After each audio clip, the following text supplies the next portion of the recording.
Hey there, it's BitB, and welcome out to another BitB stream. Thanks for coming out. It is currently Saturday, and I'm going to be playing a little bit more of this.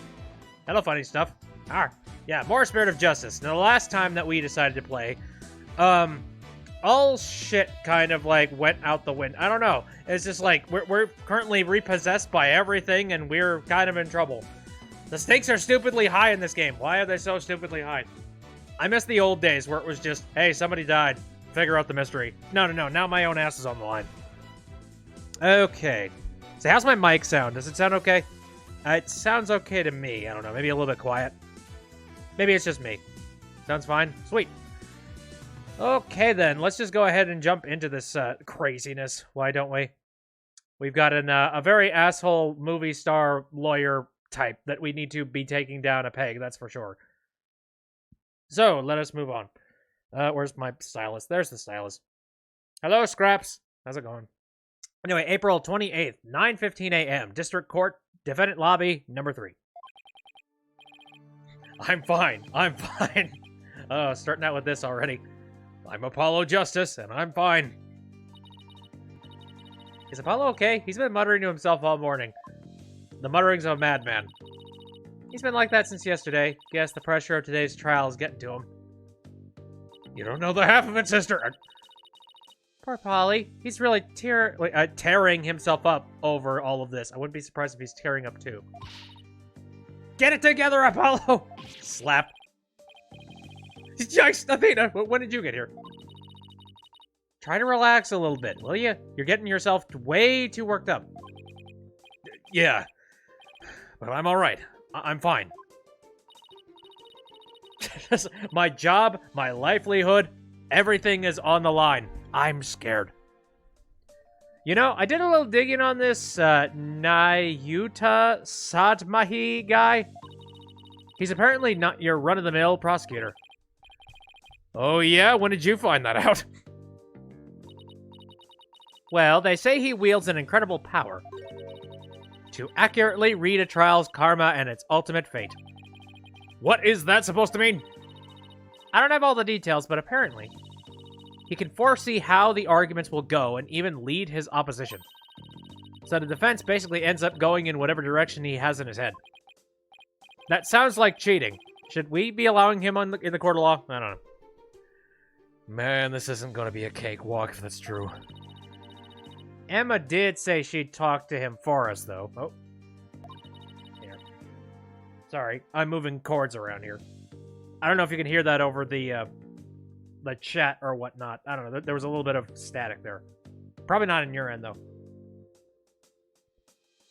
Here's hoping that went well. In any case, it sounds like he's going to keep us on our toes. Indeed he is.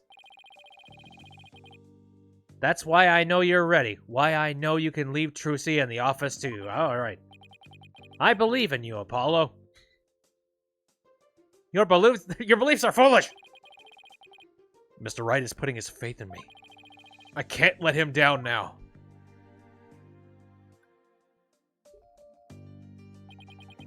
I'm fine. He is so insane. There he goes again. It's almost like he's chanting a prayer. I'm fine. I'm Apollo Justice, and I'm fine! If you say so, Apollo. The trial will start momentarily. Oh, wait. The trial will start momentarily. Is the defense ready? The bailiff. Yes, we're fine! Oh. Trucy's fate and the fate of the agency rests on this trial. This is it, Justice. If ever there was a time to shine, it's now.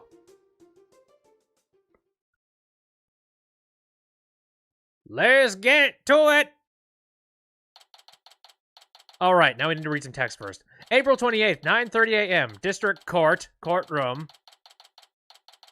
number 6. Ah, this is refreshing. We're back in the regular court.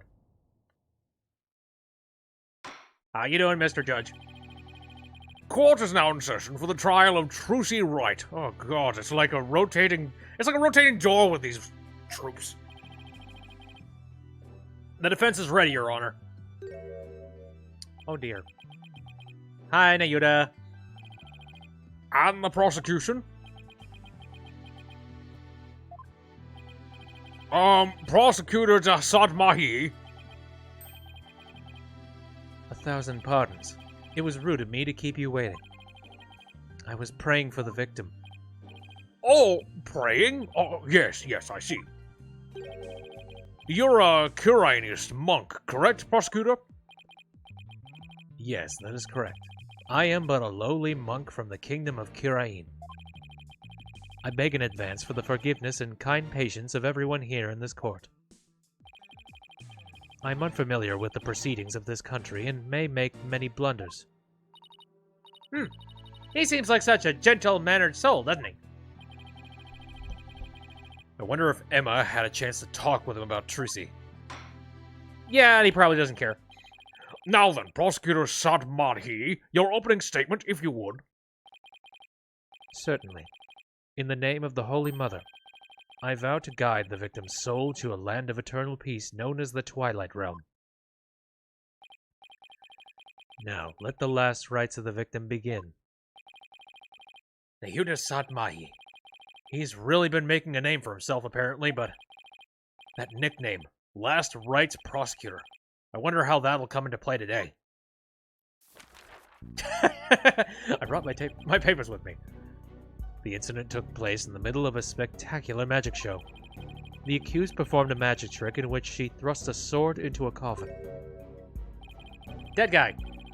A coffin from which the body of the victim then spilled out, dead from a fatal stabbing. The victim's name was Manav Mystery, otherwise known as the Great Mr. Ruse. His blood was found on the sword that was used during the magic trick. Okay, that's a finger pointing in our direction. Oh dear. So his death was just an unfortunate accident?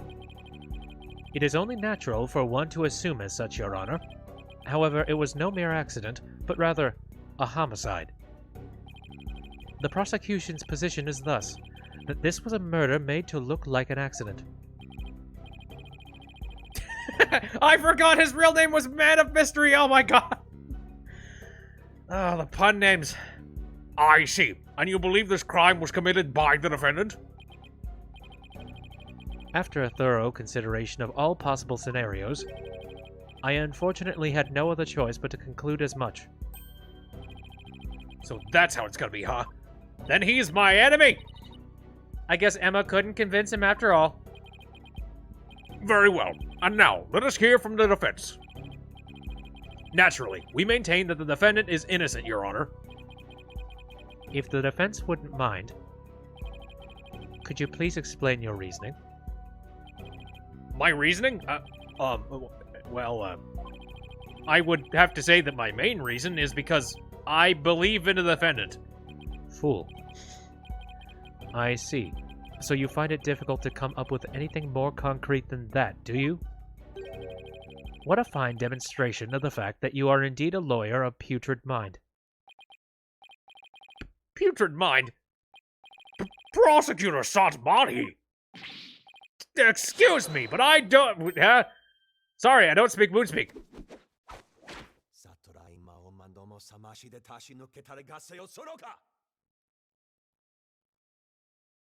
I repeat, I don't speak moon speak. If you don't mind me asking, Prosecutor, what was that you were just chanting? A sutra of the Holy Mother that guides those of tainted soul towards enlightenment. It is a Curianist incantation to awaken the foolish from their fruitless slumber. Fitting for a lawyer who indulges in such fancy as the innocence of the accused. So I can't believe in my client. Cool. I see. So basically you're asking the defense to get real.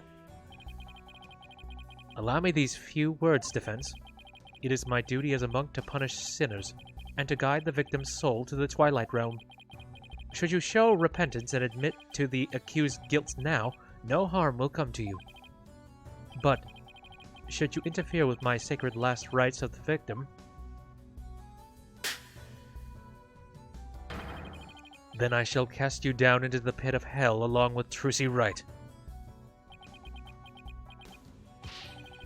Now, wait just 1 minute here. Putrid. Pit of hell. Is that any way to address someone in a court of law? Prosecutor Sadmadhi, that may be the way you conduct trials in Kurain. But I would appreciate if you would refrain from such charged language here. Your Honor, that was but a Curianist sermon for those who have strayed from the path. Harsh words are often necessary to admonish contemptible deviants who cannot see reason. I see. I didn't realize. The judge, always around the fingers of the frickin' prosecution. I guess they really do hate defense attorneys in Curain, huh? Even still, that was way, way over the top as far as verbal abuse goes. And the trial's only just begun. Well, defense, I suppose the way a prosecutor does things varies by country. Why don't we look at this as cross-cultural exchange and try to be open-minded about it? Or he could follow the law, sir! What? Bailiff, please bring in the first witness.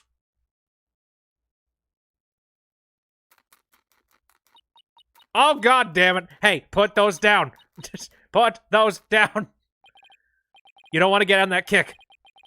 Uh-oh. I thought she'd said goodbye to the Sneckoos. Munch, munch, munch, munch, munch, munch, munch, munch, munch. You're gonna gain so much weight. Stop! Detective Sky, the courtroom is no place for gorging yourself. What's wrong with having a little snack? Girls gotta eat, right? She seems a little stressed out. Detective Sky, your testimony, please. Hey, yeah, about that. I just want to state for the record that I believe Trucy Wright is innocent. I'm sorry. Detective Sky, the path you seek to follow is misguided. Giving the wrongdoer false hope will only deepen her despair in the end. But Let it go and move on. Acts which go against your duty will earn you divine punishment from the Holy Mother. Oh, please. Do you believe in the Holy Mother? I don't know.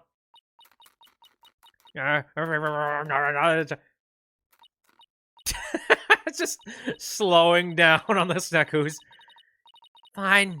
I don't know about the divine part, but I get the punishment bit loud and clear.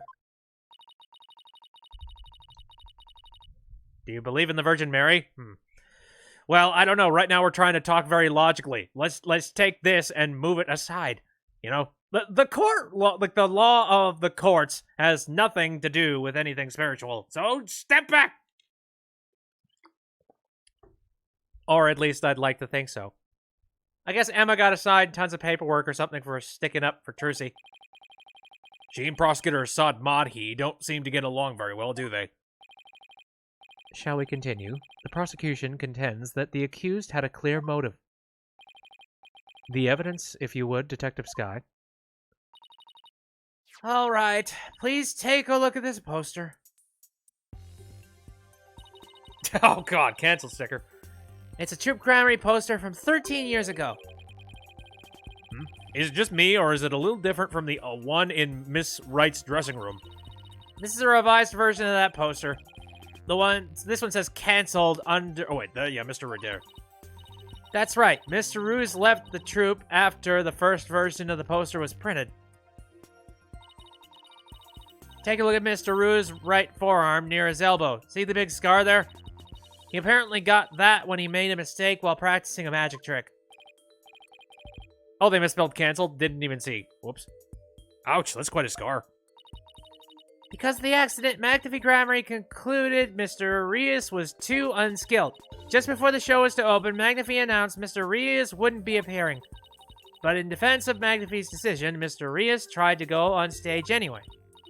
This in turn caused McAfee to oust Mr. Arias from the troupe on the spot. He kicked Mr. Rios out? Oh, that seems rather extreme. I mean, you don't want anyone to die on your account just because someone's an idiot when it comes to magic, so I could see it. Did he really have to go that far? When it comes to magic, Troop Gramarye was so passionate, or should I say extreme, about it, that it caused problems for them from time to time. Yes. They even caused this court a mountain of trouble with their extreme antics. And now the troop's successor has committed a murder. It seems the troop's rare talent was inherited by the right person after all. A putrid talent for criminality. You shut your face now. You don't talk to, adorable Trucy Button like that. You sound rather extreme yourself, Prosecutor. Criminals with impure souls do not deserve sympathy, Your Honor. As I was saying, after his expulsion, Mr. Rios apparently went on to hold a grudge against the troop. He would tell those close to him, I will get my revenge on Troop Gramarye someday. Revenge, That certainly sounds antagonistic. Oh dear. Here, let me adjust my microphone just because I feel like it's at an odd angle. There we go.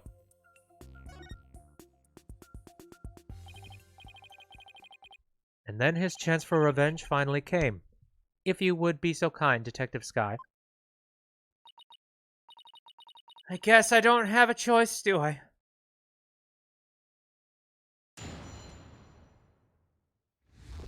Professor Render says, I figured out how to make BSP in the Hat in Time editor, though honestly, you would make your mod in static meshes.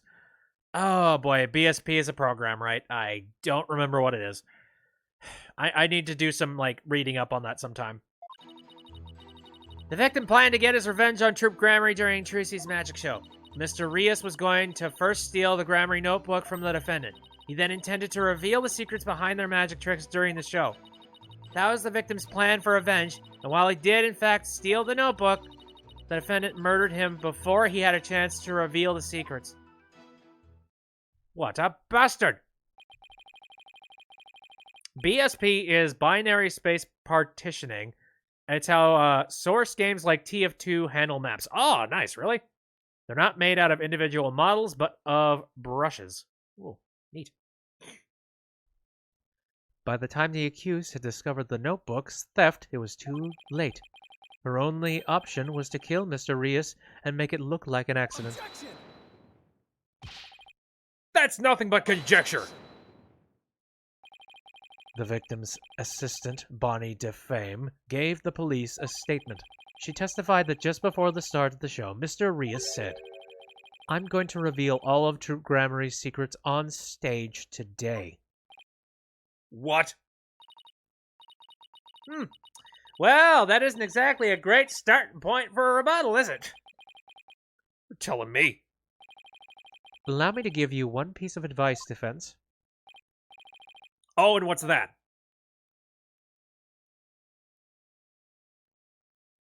Take your holographic butterfly nonsense and take it out. Let it go and move on. Excuse me? Helping a sinner will only sully your own soul. One possessed of an unclean soul will burn in the flames of hell, and then be ever burdened with that sin in their next life. Well, he make magic.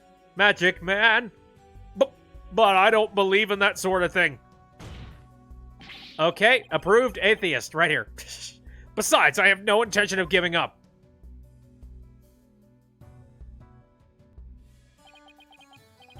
Oh, Holy Mother, grant me the strength to deal with this putrid lawyer. I don't know, I think there might be something to this if he's able to, make magical butterflies on his finger. I feel like there's something he probably knows that we don't. Also, that is a beautiful scarf. I don't know how you managed to pull that off. Maybe it's, a very clever wind trick. I don't know. All actions have consequences, and yours will surely earn you the honor of being a mere stink bug at best in your next life. A stink bug? Now then, Mr. Stinkbug, I mean Mr. Justice. Your cross-examination, please. Slip of the tongue, sorry. I swear I'm not biased. Look at him! He's making a scarf float around! Dude! Ooh, nice hit points. The victim planned to get his revenge on Troop Grammary during Trucy's Mad show.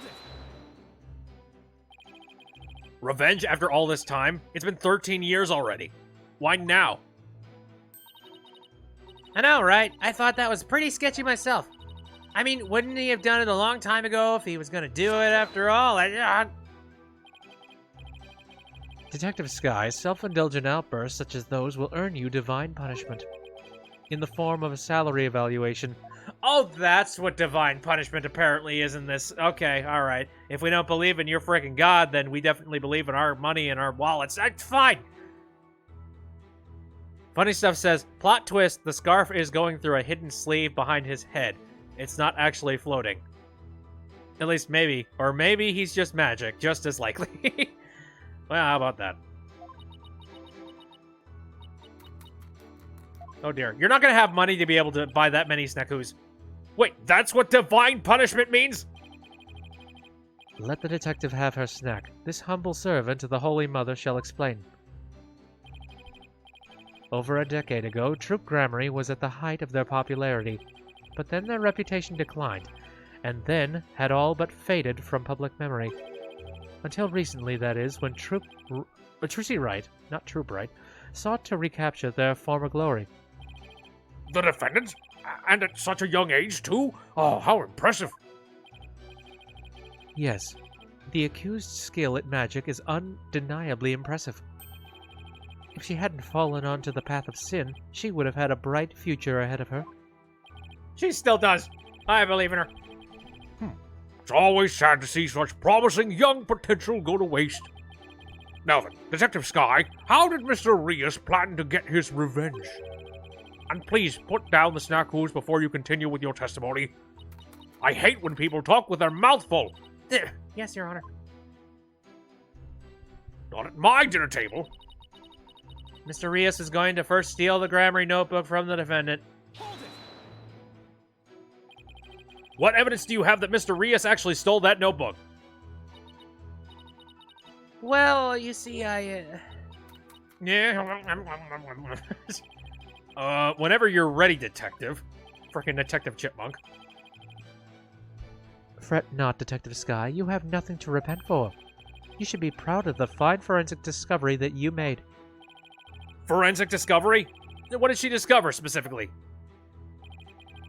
Detective Sky identified a certain set of fingerprints on the notebook. Upon further inspection, she determined that they belonged to Mr. Rios. What? The detective found the fingerprints entirely of her own volition. For that, I must say, well done, Detective Sky. Nobody hate me.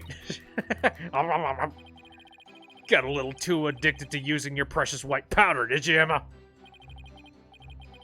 Now, Detective Sky, I would ask you to explain exactly how Mr. Rios intended to use the notebook to exact his revenge. All right. Well, first, he stole the notebook. Scraps wanted you to send me something that he wanted to do in the conductor's voice, but it may or may not be a little too much, though. I don't know. If it's an entire, stage script, maybe not. He then intended to reveal the secrets behind their magic during the show. Well, no, that doesn't make a heck of a lot of sense. I'm going to reveal all of Troop Grammary's secrets on stage today. That's what Mr. Rios himself said, right? Right, but he didn't exactly specify which Grammary secrets he was talking about. But the prosecution thinks he was referring to the secrets behind Troop Grammary's magic? Yes, that is the position. Prosecution's assertion. Sorry. He will post it on the memes. Oh, by all means. By all memes. When the accused realized that Mr. Rios was to reveal her family's most closely guarded secrets, she naturally panicked. So, basically, Trucy's notebook was hiding in Mr. Rios' things because he had stolen it himself? I see. Truly a motive that only a magician could have. Yes, that's what the prosecution believes anyway. That was the victim's plan for revenge, and while he did, in fact, steal the notebook... Do you really believe what you're saying, Detective Sky? Do you really think Miss Wright killed Mr. Rios to stop him from getting his revenge? Of course I don't think that. The truth is, Keep your private considerations separate from your public duty. I warned you about this very thing before the trial began. Did I not, Detective Sky? Yes, you did. He said duty. Hey. Please recite my exact words to you. Emma Sky, you are a detective first and foremost, not the accused friend. Remember your duty and fulfill it faithfully. Excellent. So you do remember what I said to you. Your devotion to your work will be rewarded, for the Holy Mother sees all. Yeah, she ain't gonna be blessing these hips. This Holy Mother is no scientific concept I've ever heard of. Those two really don't get along, do they? Nope. Well, science and religion go together about as well as oil and water. As I was saying... The defendant murdered him before he had a chance to reveal the secrets. I'm sorry, but what exactly is the basis for claiming it was murder? Beats me. What? The basis is beats me? You'll have to ask Prosecutor Saad Madhi over there, because he hasn't told me his reasoning either. Right. It's probably blind faith himself. I'm sorry. Why do you have the ability to have faith and I don't? Bullshit. Detective Sky, your feeding of information to the defense has not gone unnoticed by my eyes. The bad karma of acts which go against your duty will impinge upon your next life. But even before that, it may impinge upon your job in the form of a transfer. Please don't get me kicked out of the forensics unit. Anything but that. Oh, she just got there. Poor Emma. She's really been risking everything for us. Well, Prosecutor Saad Madhi, what are your grounds for claiming homicide? It was the luminous tape in the understage passage. I realized that it had been moved. Moved so that Mr. Rios would climb up into the downstage coffin by mistake. What? Mr. Rios, who was waiting in the understage passage, was supposed to have used the upstage ladder shown here on the left. I see. He was to climb up into the coffin that had been set up in the backstage area. After being turned into a stuffed dragon during Act 1, Mr. Rios was supposed to come back to life and emerge from that coffin. But the luminous tape had been moved to mark the downstage ladder. So the victim climbed up into the coffin on the stage itself by mistake. The very same coffin the accused thrust her sword into. And you have proof that it was my client who moved the tape? But of course, Detective Sky. Oh, that's right. I identified the defendant's fingerprints on the luminous tape. You what? He actually had proof? Well, defense, are you finally ready to let it all go and move on? Absolutely not. Detective, please add the information about the prints on the tape to your testimony. Yeah, it's kind of an important thing. Well, Funny Stuff says, did I hear KFC has a Cheetos sandwich? It looks heckin' gross. Unfortunately, there's a part of me that feels like I kind of want to try that. But then I remember I'm on a diet. I'm like, no. A Cheeto... Okay, so a Cheetos sandwich. Are you talking like just a whole bunch of Cheetos and then they stuffed it into, like... Is it like Cheeto breading on a piece of chicken on a sandwich of some kind? Or, oh god, is it like the KFC Double Down, where it's just like a bunch of Cheetos wrapped in a chicken? That'd be great. Or like a whole... Actually, no. It would be like two slices of chicken, and then there's a bunch of Cheetos in the middle. That sounds like Bachelor Chow in a nutshell. Oh, hello, Shadow. How's it going? Anyway, the defendant's prints were on the tape. I guess she must have moved it during the show. Oh, really? What made you think to check the luminous tape for prints? Well, I didn't have any reason. I was just testing everything. I got a little bit too overzealous. I bet it was detective's intuition. I dusted not just the tape, but just about everywhere for fingerprints. Oh? I dusted pretty much every single surface in the theater. I mean, it was so nice to be able to dust for prints without anybody getting mad at me. It's great that you're enthusiastic, Emma, but there is such a thing as too enthusiastic. Cheetos in a chicken sandwich with Cheetos sauce. Cheetos! Oh, God. All right, you've officially lost me at Cheetos sauce. What? A sauce, man? That's a little bit too much Cheeto as far as I'm concerned. Cheetos sauce. The tape was moved to guide Mr. Rios into the coffin that was downstage. If that's true, it does sound like a murder rather than an accident. Certainly doesn't help that Trucy's prints are on the tape. I wish I knew what sound would even be appropriate to make in this situation. Oh, dear. Okay. Well, now it's time to start making some strong thoughts at the moment. Shadow says Cheetos sauce. The only thing you can think of is ground up Cheetos used as a rub for chicken before cooking it. Yeah, that ain't it. It sounds like it's an actual sauce. Cheetos, chicken, Cheetos sauce. We're only one step away from the coffee Cheetos chicken. Plus, Cheetos in the batter for the chicken. Yeah. God, I don't know. Like, I don't deny that Cheetos and stuff tastes pretty freaking good. But I just don't see that working.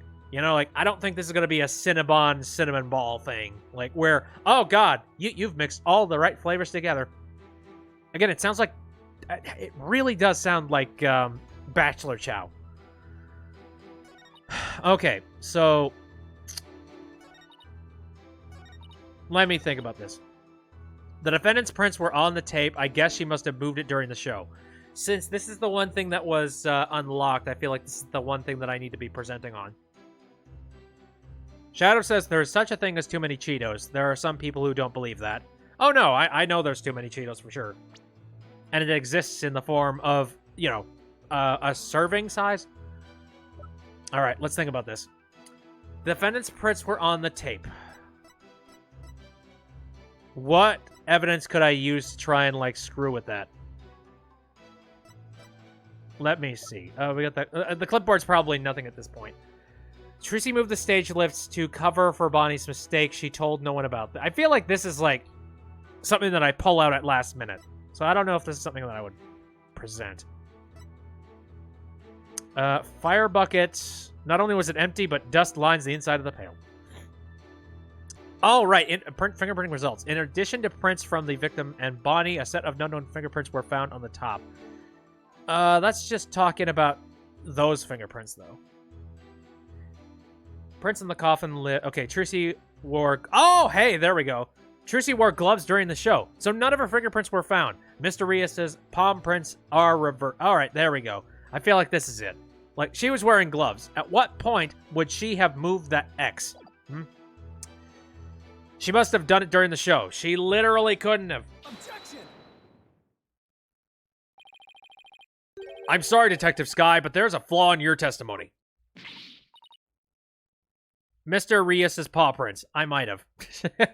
I might have been, like, spacey enough to say that. Oh, really? The prosecution is claiming that Mrs. Wright moved the understage tape during the show in order to guide the victim into the coffin downstage. But it doesn't make sense that she would leave prints on the tape at that time. It doesn't.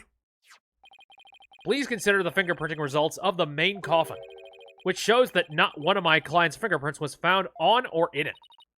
That's true. We didn't find any of her prints on that coffin.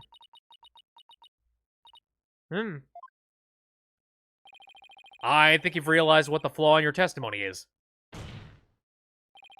Claiming Miss Wright left prints on the tape during the show is inconsistent with the facts. Because she wears gloves during the show. Yeah. Oh! She must have left the print sometime before the show started. In other words, her prints do not prove she moved the tape to mislead the victim. The prosecution's investigation was insufficient. Oh my! I think she's probably a little bit happy that I did that. But on a personal level, I'm very happy about that. Well, Prosecutor Sadmahi, if the defendant's argument is true, then you have no evidence that defendant moved the tape to deceive the victim. I see. Apparently the defense is more intelligent than I had thought. Well, you thought I was stupid? More than a stink bug at any rate. Shut up. Emma is always a big mood. Definitely. Come on, you can bump me up to at least a stag beetle now, can't you? Would that really be any better? Of course, way better. Stag beetles are cool, with those huge mandibles of theirs.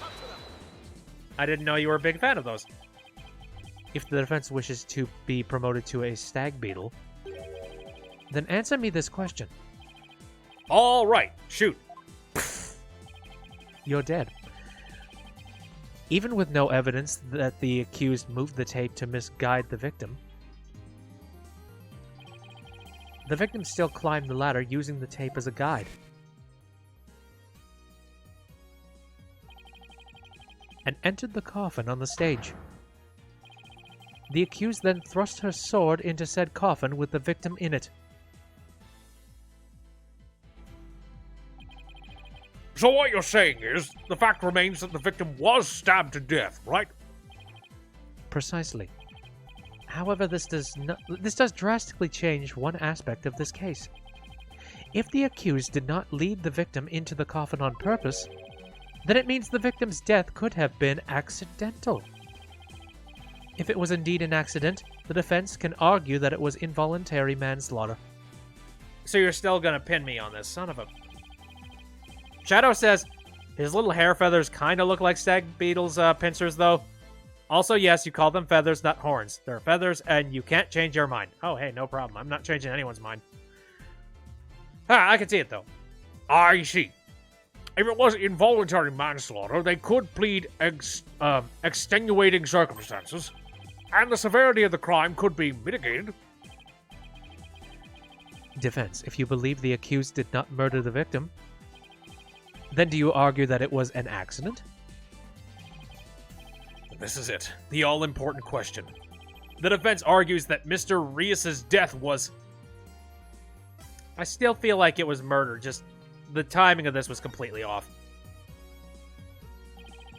The defense maintains that the defendant is entirely innocent. We believe that it wasn't an accident, but murder.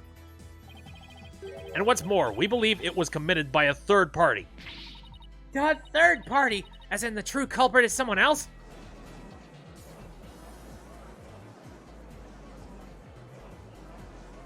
And how we'll figure that one out? No. This is quite a brazen claim to make, and one wholly without grounds. Your voice is as loud as your suit, and your mind echoes just as loudly at its emptiness. Shit. Ah, classic head nod, like, you know, head bob. Just like, nope, nope. Wait, didn't we have a case like this 4 games ago? Hey, defense, want to say it's involuntary manslaughter instead? I mean, probably. I feel like this is something that definitely comes up often in a court of murder. Surely you were but a loud red pepper in your previous life. I've been demoted to a vegetable? Wow, I didn't know a person could be reincarnated as a non-sentient plant. Scottish man! In any case, I do have grounds to make thus claim. Let us hear this reasoning of yours, then. All right, but before I give it, there is one question that we need to address. If the victim was killed by some third party, then the sword the defendant thrust into the coffin wasn't the cause of death. If that's the case, then how did we wind up with a dead body inside the coffin? A very good question. Now, let's hear your opinion, Mr. Justice. How did the victim's body wind up inside the coffin? He was killed in the coffin. It was that'd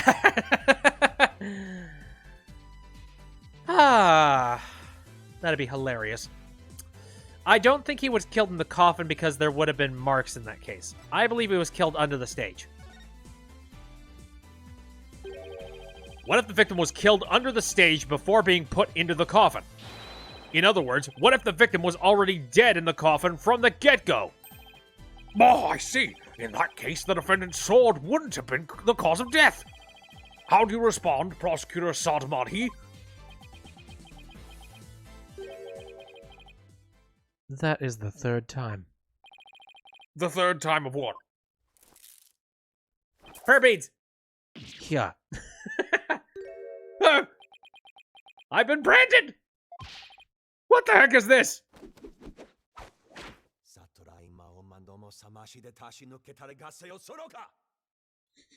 I suddenly understand you. How'd you do that? Ow, my head! What do you think you're doing? Even the merciful Holy Mother loses patience if she is struck 3 times. Since you never learn, you needed to be punished. That's assault! Can we put him in a jail cell now? Why don't you let me worry about what I need and don't need? It is what you deserve for interfering with my sacred last rites for the victim. You are a brainless lawyer chasing phantoms. You know nothing. Let this humble servant of the Holy Mother give you an edifying sermon. A sermon? Now? There is a passage in the sacred scriptures of Curianism. A cornered frog will swallow even a snake. I think I've seen that on a National Geographic before. A cornered lawyer has unexpectedly struck back hard against the prosecution. Did I get that right? No, for I am not done with my sermon. And yet the frog still dies, its belly bitten and torn from within. Just great. And in this case, you are that frog, defense. What exactly is your point anyway? At least I've been upgraded to a frog. Fun fact, this is mostly actual Japanese, and that is basically the exact meaning. Neat. Let us assume for a moment that the victim was killed under the stage. Who then had the opportunity to do so during the show?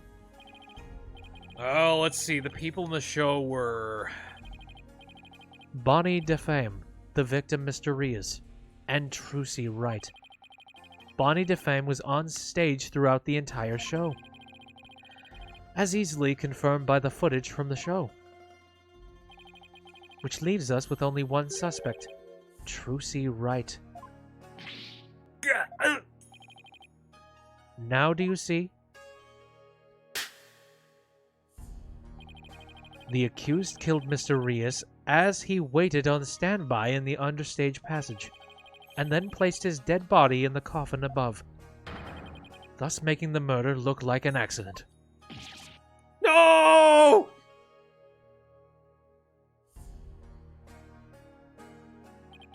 Fancy bastard! O great and merciful Holy Mother, thus another putrid mind has been guided towards enlightenment. Oh, I can't believe I swallowed his trick question hole. He is magical. He's able to predict everything I'm about to say. Objection! Hello. Do you have some psychology to work with? Sorry, but I have to raise an objection here. Stefina, what are you... There's something I want to point out, Apollo. And who might you be? You strike me as a mere child in countenance. I may be young, but I have an attorney's badge just the same. And you would contribute to this discussion in that capacity? I most certainly would. Beep, bada, boop, boop. Bop, bop. You just argued that the defendant killed the victim under the stage. But let me remind you that Miss Wright is a girl. So? Surely you didn't raise an objection simply to point out such an obvious fact. Your Honor, please send for this little child's guardian to come take her home. Oh dear. But I'm not done with my sermon.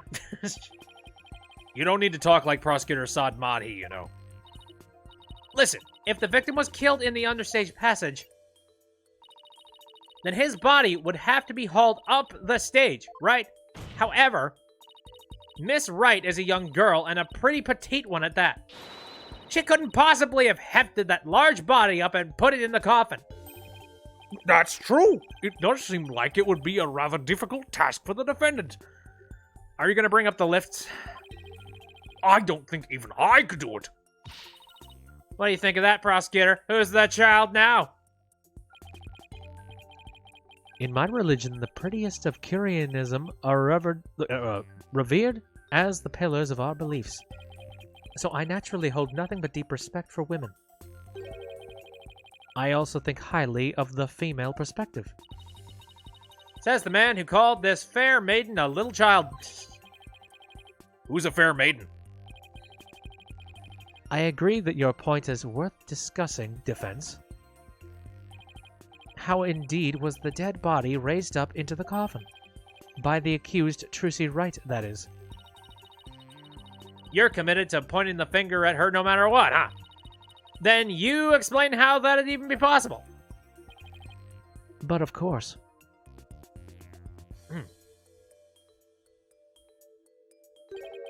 Butterfly for your thoughts? There was a way for even a small creature like her to raise the victim's body up.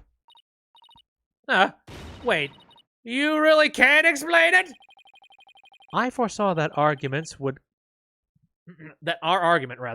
would come to this, so I have prepared a witness. Well, well, I admire your readiness, prosecutor. It is really not that difficult when one can read the ultimate outcome of any trial. He couldn't have really predicted that thing would turn out like this, could he? I mean, he bluffs just the same as us, so it's the exact same game. It's pretty hard to believe. Excuse me, but may I step down now? Yes, I suppose you may. You're useless now. Goodbye. One moment, Detective Sky. I'm sorry for, the way I handled all this. You did a fine job, Detective. Your testimony was invaluable. Yeah, it was? Yes, you served well as a detective and did not allow your personal feelings to interfere. You overcame the conflicted emotions you felt and performed your duty admirably. You will be rewarded for your fine work. Oh. Thank you. I hope we can work together again in the future. Emma seems bewildered by the unexpected praise. I guess he's a pretty nice person, like they say, as long as you're not up against him. Now then, let us call the next witness. Is it Bunny Lady? Bunny!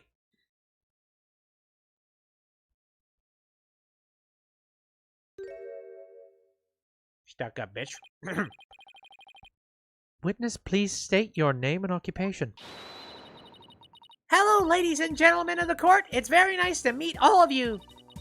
I'm a legomorphing illusionist from the land of fairy tales, Bonnie de Fame.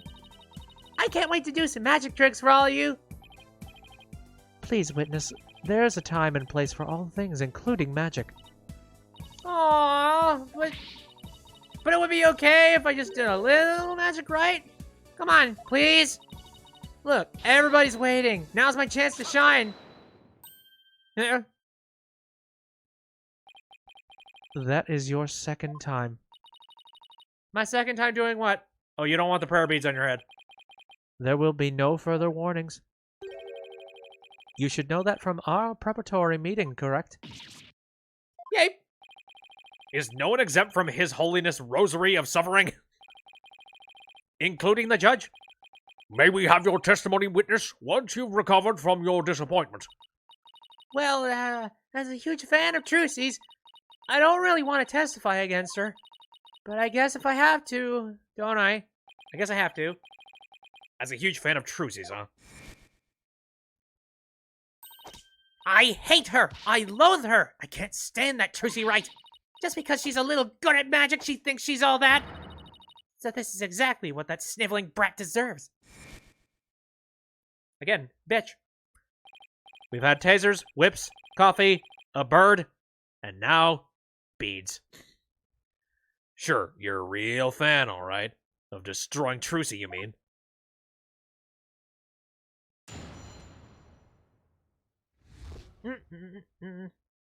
Hooray! I really can't believe that Trucy killed Mr. Rias.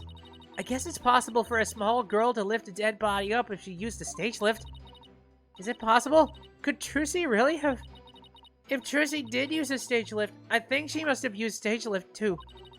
I was on stage for the entire show, by the way. You were on stage the whole time? And you're sure about that? There is no question. The entire audience could testify to that fact. What's more, she is shown clearly in the TV show footage as well. I couldn't possibly have killed Mr. Rias, not little old me. Therefore, the only person who could have killed the victim under stage is the accused. Furthermore, by using a stage lift, even a petite young lady could have raised the body up to the stage without difficulty. You've got to be kidding me. Very well, the defense may now cross-examine the witness. Tee-hee. Cross-examine. The harlot! I really can't believe that Trucy killed Mr. Rias. You said you are a huge fan of Trucy's, isn't that right? Oh, yes, I even became a magician because I wanted to be just like her. The first time I saw her, she was performing at the Wonder Bar. She was only in junior high back then, but she got up on stage with tons of confidence. And then she proceeded to win my heart with her astonishing tricks and winning smile. She certainly sounds like she means all that. So, finally being able to perform with her must have been quite a treat for you, right? Oh, yes. After all, it was my chance to have her see me. Not just as a fan, but as a fellow magician. Fun. Goodbye. Bailiff, go wrangle that around. But then that horrible accident happened. It was not an accident. It was murder. Witness, please explain if you would. How a small young woman such as Trucy Wright could have raised the body. I guess it's possible for a small girl to lift a dead body up if she used the stage lift. What makes you think it would be possible? It's not like you tried it out yourself, right? Well, Actually, we did try it out for ourselves. You did? Detective Sky, if you would. So that's why you made me do that. Detective Sky, what did he have you do? The prosecutor asked me to try raising one of the male police officers with a stage lift without a single word of explanation as to why he was making me do it. You're kidding. It's as if he really can foresee all of our counter-arguments. Or he's just a smart bastard. Do not underestimate this humble servant of the Holy Mother. More like haughty.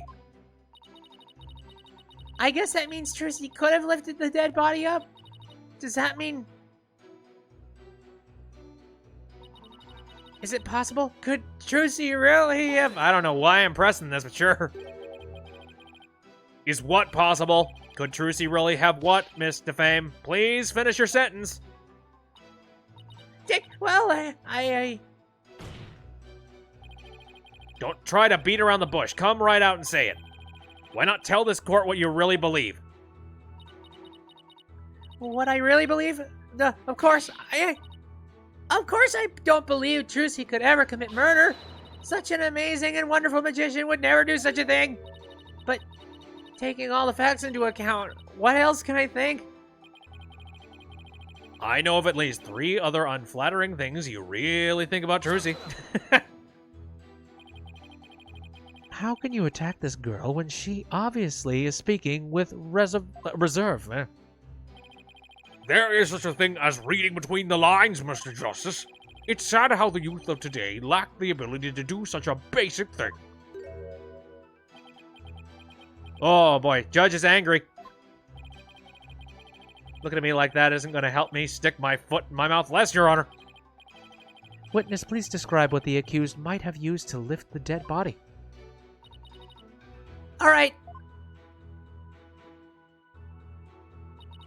If Trucy did use a stage lift, I think she must have used stage lift number 2.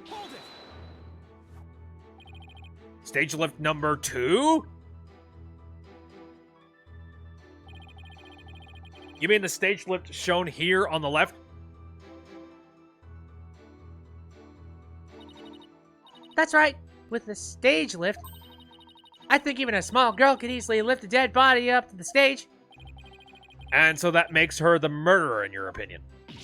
Yeah, of course not. I believe in Trucy. Like I said, I'm a huge fan of hers. No, brother, how long is she going to keep this act up? That's okay. We'll crack the act in half. Defense, what position was stage lift 2 in after the show? Let's see. If I recall, it was in the fully raised position. And the reason why it was fully raised is because the accused used it to lift the victim's body. Wouldn't you agree? At E3, stage lift number 2. Crowd goes wild. Feel free to slowly mull it over while you roast over the flames of hell, you evil red pepper. Spicy. So now I'm also evil? I was on stage for the entire show, by the way. You didn't have a single spare moment to slip down to the understage passage? Huh? Don't tell me you suspect me now. I'm just trying to do my job by fully examining your alibi. Depending on how solid it is, I might have to suspect you, yes. You gotta be kidding me. Don't spit on my head and tell me it's raining, lawyer boy. I'm right there in the footage. Or are you too much of an idiot to see? Huh? But, Mr. Fame, are you feeling all right? You seem suddenly different. Oh, oops. Where did that come from? Right. Oh my, I seem to have snapped there for a second, didn't I? Tee. You didn't just snap. You broke character just now. In any case, I was on stage the whole time performing magic. I mean, you saw me in the footage, right? My dazzling and flawless performance. Flawless? That's odd, considering what you told me. You said that you'd made a mistake with where you positioned Mr. Hat. Yeah, Mr. Fame, to what is the defense referring? Well, I made a little mistake on stage. I was in charge of operating Mr. Hat, you see. According to the script, I was supposed to place him to the left of the coffin. But I flubbed up and made him stand to the right of the coffin instead. And because of that mistake, Trucy had to move the stage lifts around. I feel really bad about messing Trucy up like that with my goof. Tee. Bull honk. Oh god, Funny Stuff has posted a thing in the chat. I'd say I was speechless, but I've one more thing to announce. Coming this year. Peggle 2! Oh god. Peggle 2! No. Not excited in any way. You guys probably didn't hear that because I got the audio for my desktop way down. Because, fun fact, this capture device, it captures audio very, very loud and very clearly. Darn it, I don't see any inconsistencies in her testimony. Hee. Now do you know who the real killer is? Come on, Gramps. Don't just sit there. Hand down your ruling pronto. Do it quick before you keel over up there. I beg your pardon. Oops. Oh, what's gotten into me? I'm so sorry. I give her another 5 minutes before she tears off that mask. Well, Defense. Are you ready to let it all go now? Of course not. I'll never give up. Michael Rosen voice. Keel over and die. I see. I suppose this too is fate. The sacred scriptures of Curianism describe a variety of hells for the damned. For someone like you who struggles ceaselessly against his fate, Papal Bolajig seems most appropriate. People boil what? Oh wait, that's Curianese. Curianese. Well, what sort of terrible place is Papul Bolajig? A place where the more one struggles, the further one falls into the abyss. At the bottom of the abyss, a ferocious beast awaits. It's like a yo-yo. Think of it as something akin to an antlion sandpit trap. Oh, there's one of those in my backyard. Wow, Curianist hell is closer to home than I thought. Now then, it would appear that the witness's testimony supports the prosecution's claim that the defendant is the only one who could have killed the victim under stage. How are we supposed to get out of this jam? Hey, Apollo, if you can't find any contradictions, maybe it's time to use analytical psychology. Yay! You mean... I hear some discord in Bonnie's voice while she was testifying. Noisy son of a bitch. The next prosecutor in the series needs to thwack you with a yo-yo. Just some rad dude from the 90s shows up who's like, hey, I'm the prosecutor. See? Widget is picking up on the noise in her heart, too. Ah, God! I can't get a reading on her. That's right. Athena can hear things others can't with her super sensitive hearing. She can hear the emotions people suppress as a kind of noise or discord in their voices. All right, Athena, let's give it a try. You got it. Your Honor! Oh boy, yeah, I'm very glad that we all have kind of agreed that the psychology thing is okay and wasn't a horrible thing in the previous one. I'm afraid that our witness, Miss Defame, is suffering under terrible traumatic stress due to the horrible incident. She is? Yes, well, with that terrible death on stage. And her beloved Trucy getting arrested, she's under awful strain and shock. In fact, I don't know how much more she can take before she's unfit to testify. What? Oh, I've heard of that. Oh, what's it called? Postal stress disorder, right. It's where a person becomes uncontrollably angry, I think. I read about it somewhere. That's going postal, Your Honor. This is PTSD. Oh, my. So that's why the witness acts so hostile at times? As if she were a different person? Yes, and I think her condition is clouding her memory of the incident. Therefore, I suggest a short therapy session for the witness. Hold it. Therapy? You don't know the first thing about a magician's mental strength. I've risked my life jumping through rings of fire and having my body sworn in half. Oopsie. Boy, I have to watch my temper, don't I? Teehee.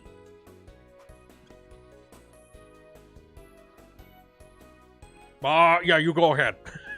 She is nutty as a pile of cashews. Miss Sykes, please do whatever you can to help this unfortunate young lady. And what exactly is this child planning to do, Mr. Justice? With her super sensitive hearing, Miss Sykes can hear a witness's true emotions. Simply from tone and inflection, she can tell exactly what a person is feeling. I can even pick out feelings that a witness is trying to suppress or hide. Widget projects the emotions I hear into the mood matrix, where I can analyze them. Sounds like some sort of spurious devilry. Though I find it hard to believe, I must ask. How do emotions constitute evidence? While I won't say that emotions can be taken as evidence per se, I have seen how instrumental Miss Sykes' work has been in cracking a case. Therefore, I wholly support giving it a try. I see. If you are in favor of it, Your Honor, then I have no objections. Prosecutors, okay, Shadow says prosecutors in this series. Whips, coffee, guitar riffs, swords, smashed wine glasses, magic choking necklaces, bead necklaces. At least they're admitting it's not evidence. Well, there we go. Even this mere monk can see that something disturbs the witness. I'll disturb you. Oh, thank you for understanding, Prosecutor Satmahi. Apollo, you remember how to conduct a therapy session, right? You want me to lead the session? Of course. You're the lead on this case, after all. Fair enough, but Do I need a refresher? Oh, no. That's fine. I think I still remember from the last time, so let's get right into it. Okie dokie. You ready, Widget? Let's do this.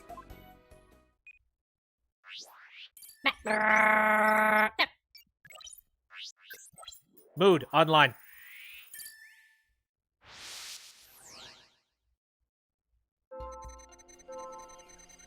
I guess Trucy is the one who killed Mr. Rias. Even she could move the body with that lift. I was on stage at the time. But that terrible mistake. My stupid flub caused Trucy so much trouble. I feel so bad about it. Oh, really? Oh, bull horse. This is the easy one. I have to say, Mr. Fame, you certainly are a strange one. Even though you said, I feel so bad about it, it seems you were feeling happy about it. Yeah. Ouch. I think I can guess why you were feeling happy. It must be because it was Trucy's big debut. You made a mistake. You messed Trucy up. Good question.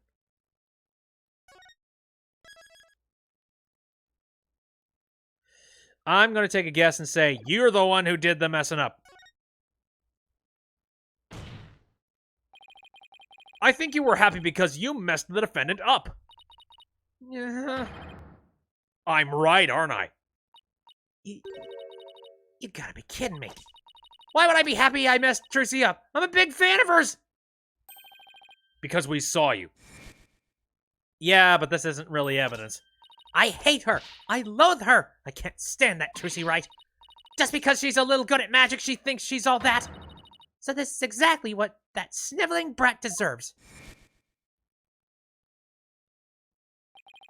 We saw how you said you hated Trucy Wright. How you were glad she was in trouble. And even how it was what she deserved. Ouch! Looks like he hit the bunny on the head, so to speak. Little bunny foo-foo hopping through the forest, picking up the bunnies and bopping her in the head.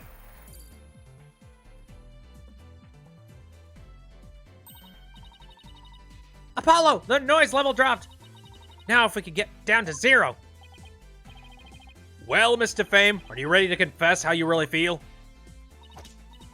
What? What do you mean? I'm Bonnie, the sweet, cute little bunny.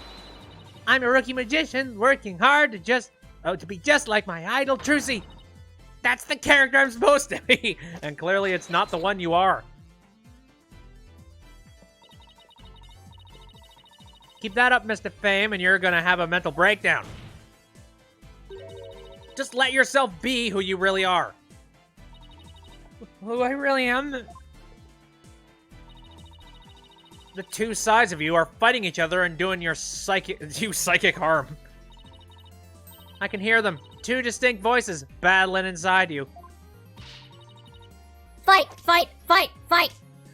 Shut up, you piehole! You know nothing. Know it all. You know nothing, know it all. I mean, you mustn't say things like that or I might get flustered. Mr. Fame, how long do you insist on maintaining that wolf in sheep's clothing act? We can't end this therapy session until you get real with us. Set the wild beast inside you free. Ouch! Ooh. Are you actually going to become some kind of a wolf? That'd be hilarious. Yeah. Ha ha ha ha ha ha ha ha ha.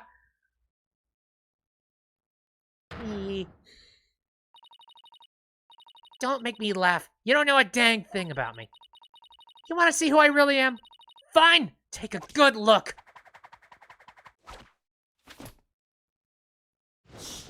Oh my god! Bats! Yep. What in the world? Sheep's clothing. You got it all wrong. It's a rabbit suit I got on. I'm not a wolf. I'm a blood-sucking vampire. A bat with fangs and wings.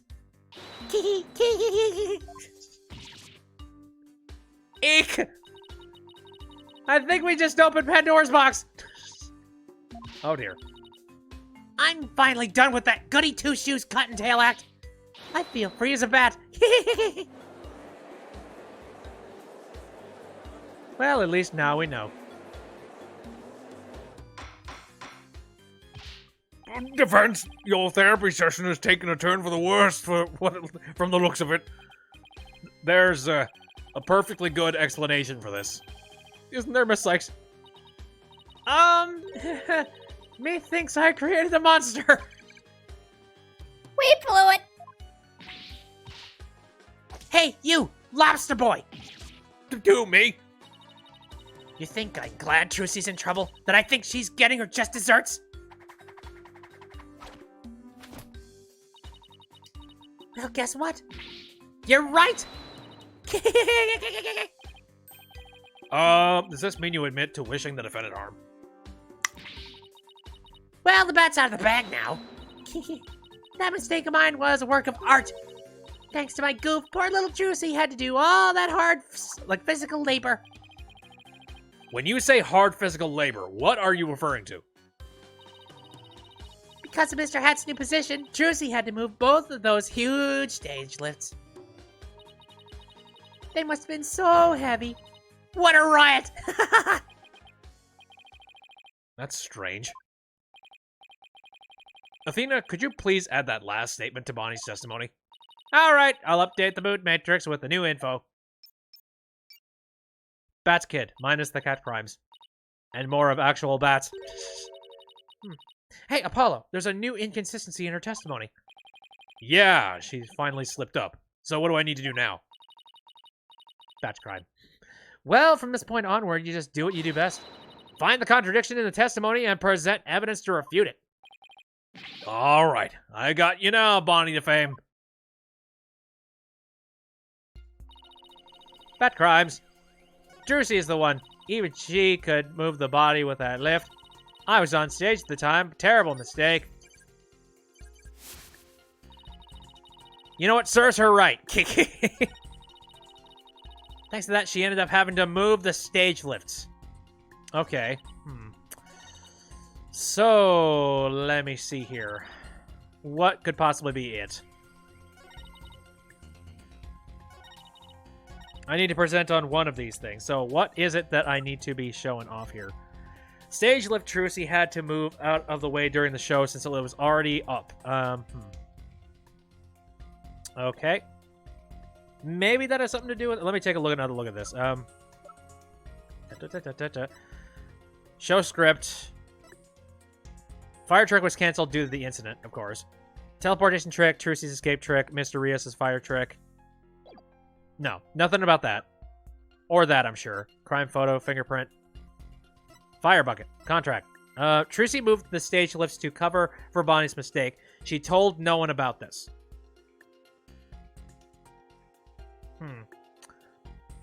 Anything else about that? Bonnie messed up Mr. Hat's position for the escape trick, placing him opposite the scripted location on the right side. As a result, Trucy had to quickly move the lifts under the stage. She never told anyone that she had moved the stage lifts. Come to think of it, would Bonnie have even known about that?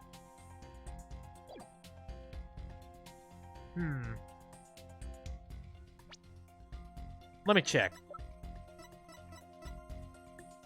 Objection! Haha! Gotcha. That doesn't make sense. What? So you think I'm crazy now? No, that's not the point I was trying to make. But I don't hear you denying it. You are, but I'm not trying to push that on you right now. Miss Defame, allow me to repeat your statement. Thanks to that, she ended up having to move the stage lifts. That's right. And I still say that's just what she deserved. But how did you know? How did you know Miss Wright moved the stage lifts? Huh? According to her own statement, she didn't tell anyone that she had done so. What? So how could you possibly have known what she had done unless you saw her? You saw Miss Wright moving the lifts in the understage passage, didn't you? There. Ah ha ha ha. Funny Stuff wishes this was more like real life court. It would definitely be silly. There we go. So you saw it. So then who the heck was on stage? How did you see the thing? You did it, Apollo. Noise levels are at 0. But, Mr. Justice, wouldn't that mean... Yes, Your Honor. Miss Defame herself was under the stage where the victim was killed. And I hardly need to tell the court what that means. You are one artful liar, Miss Defame, and one spectacular suspect. I wish I could, like, actually bring my voice up to high pitch like that, but no. Why, you shiny red lobster boy. You're saying I killed Miss Ruse? Mr. Ruse, rather. Sorry. I killed the missus as well. I killed everyone. I'm saying that it's a possibility. What's more? I say you had a solid motive to frame my client for the murder as well. My apologies for raining on the defense's merry revelry. But you seem to have forgotten one very important point. Oh, really? The TV footage. As you can clearly see, Miss Defame was on the stage the whole time. The entire audience can bear witness to that fact, including you. Oh, yeah. You have just taken a long and senseless journey only to return to the starting line. The witness could not have been in the understage passage, which means the only one left who could have killed the victim is the accused. Guess the party's over. But Miss Defame knew something she couldn't have known unless she was under the stage. How do you explain that, Professor Sadmati? It's quite simple. The accused must have told Miss Defame about it, but then forgot. Professor. Oops. Ha! Open those useless eyes of yours and take a good look at the footage. If Miss Defame was really The understage passage, it would mean she was on stage and understage at the same time. You mean she was in two places at once? Well, it is a magic show. That does seem to be the only explanation that makes any sense. Not you, Render. It may be an explanation, but I'm not sure about the makes sense part. Then we'll just have to make it make sense. Let's make shit up. Your Honor, the witness was both on stage and understage at the same time. That is the defense's assertion. But, I've heard some illogical things come out of you before, but this is absurd. I'm sure you'll change your tune once you hear my reasoning, Your Honor. My gut tells me you're bluffing, but I'll bite. Very well, Mr. Justice. I'm going to save just because I don't feel very confident about this one. I'm still trying to piece it together myself, like, both. How do you explain how the witness was in two places at once? She teleported. There were two Bonnies. The Bonnie on stage was fake. Alright. Well, what would make the most sense in this case? Teleported, two Bonnies, Bonnie on stage was fake. Let's think about who she is as a performer. A magician who performed teleportation magic during the show. So, in a technical sense, I mean, she is a teleportation, magician and such. Think about the stupidest answer. That tends to be how it is. Okay, so the thing she's known for is teleportation. So if we consider that, I don't think teleported would be the appropriate answer, just because, I mean, technically in a roundabout way it could be. But there were two Bonnies, or the Bonnie on stage was fake. I don't really know how you could possibly fake another Bonnie, especially since they are both very similarly human. So considering that she has a teleport, like a teleport thing where she can be in two places at once, or, she could disappear and reappear in other places, I think there are two Bonnies.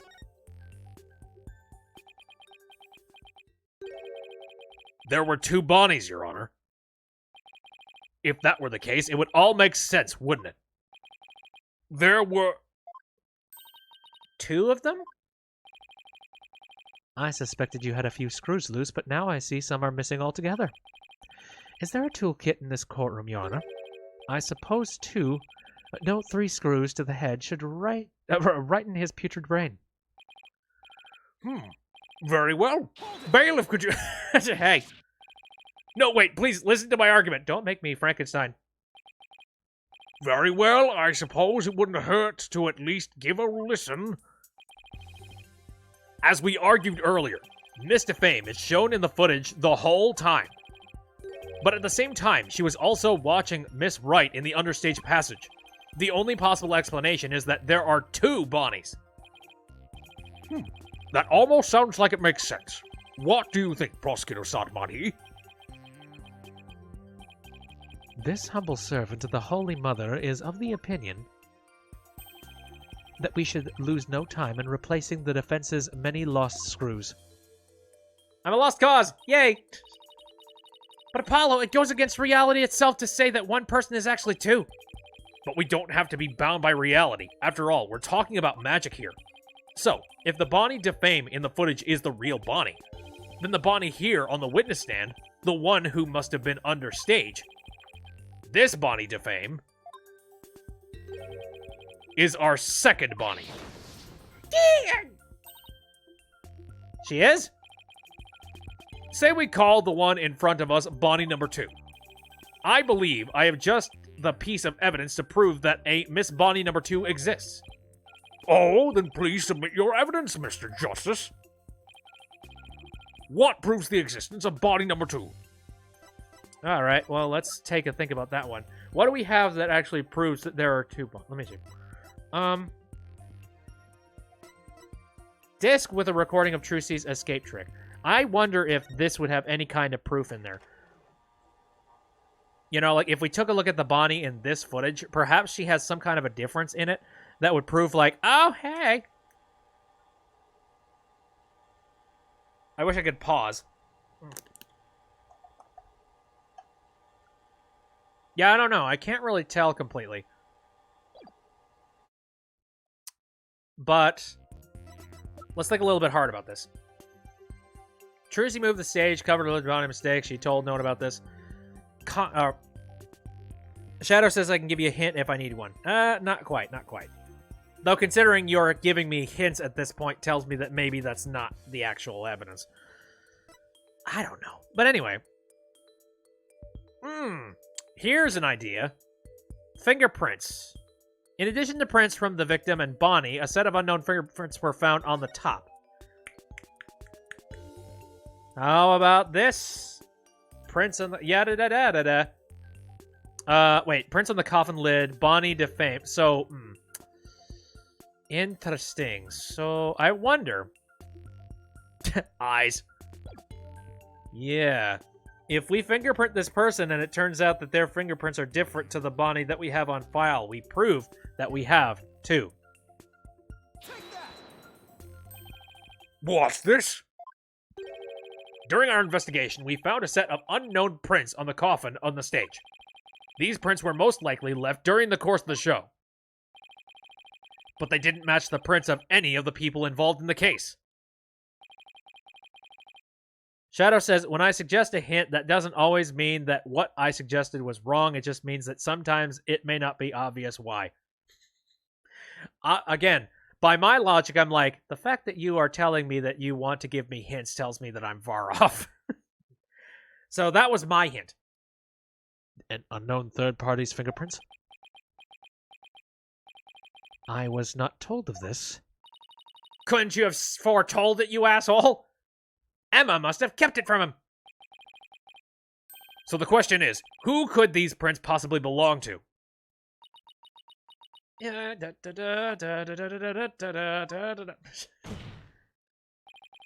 Mr. Fame, or should I say, Bonnie number 2. These are your fingerprints, aren't they?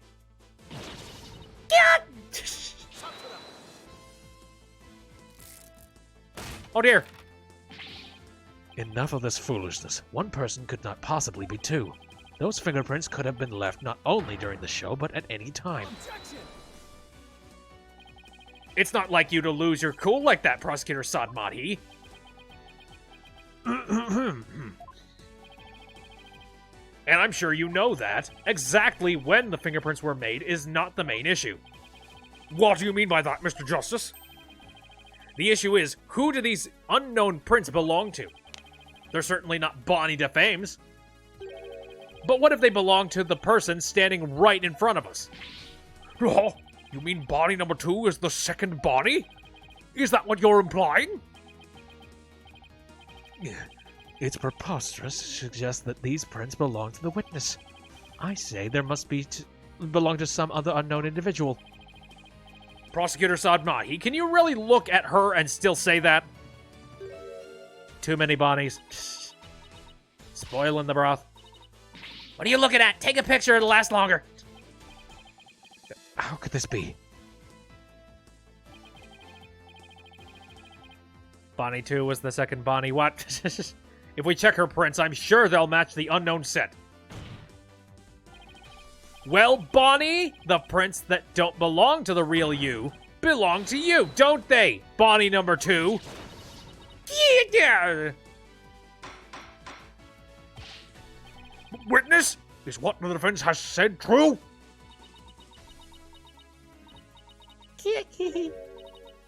Fine, I admit it. The fingerprints are mine! Then does that mean you aren't Bonnie DeFame?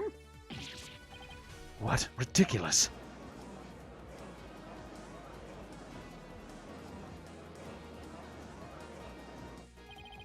Bonnie number 2 is the second Bonnie. What? Apollo, are you okay? I mean, hey, he's just trying to be thorough. Are there really 2 Bonnies?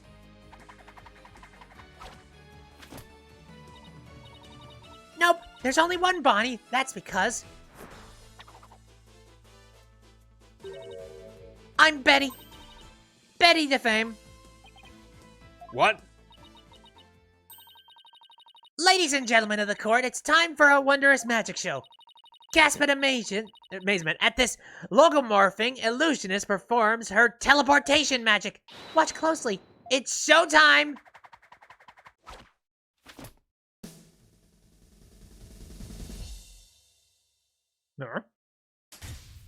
Hey! That's cheating!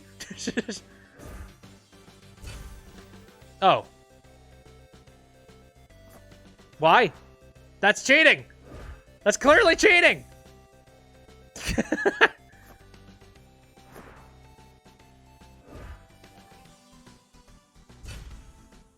Oh, how freaking adorable. Yeah. Oh, shut up! That was a cheap parlor trick and you know it! What an amazing trick! No, it wasn't! The witness is suddenly split into 2 beat. No, she didn't! It's not a trick. No gimmick to it either. We're simply twins. What? Twins? So that's how the teleportation trick works? Ever since our debut, I've had to hide or pretend I'm Bonnie. Aw, cute and sweet and goody-goody. Can't tell you how stressful it's been. But I don't have to hide it anymore. That's right, our days of sneaking around are finally over. Their cover is blown, but they actually seem pretty happy about it. So which one of you is the nice Bonnie DeFame we met at the dressing room? That would be me. And the sharp-tongued Bonnie we saw with the ratings Raja understage was... Hey, who you calling Sharp Tongue? It's all starting to make sense now. Ta-da! So, Mr. Justice, this changes the facts of the case rather dramatically, doesn't it? Certainly does. During the show, it was Bonnie who was on stage the whole time. So Bonnie couldn't have committed the crime. But Betty, on the other hand, who was understage, did have the opportunity. You thought she was an April May clone, but no, not at all. I wasn't thinking that. Thought she was pressy as balls, but I didn't think she was a clone. Well, so we now have 2 suspects. You love their simple name puns, though. Bonnie, Bunny, Betty, Batty. Yes. Wait just a minute there, Lobster Boy. I didn't do it. That's right. Betty might have a foul mouth, but she'd never kill anybody. Hey, who's got a foul mouth here? Don't, Well, speak up, huh? Hold it! Please save your sibling squabbling for later.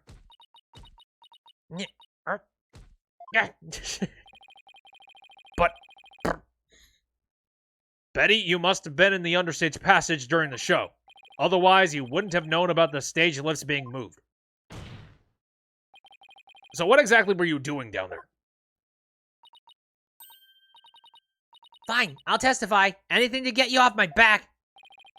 Prosecutor Sat Madhi, Betty Defame is ready to testify. What do you say?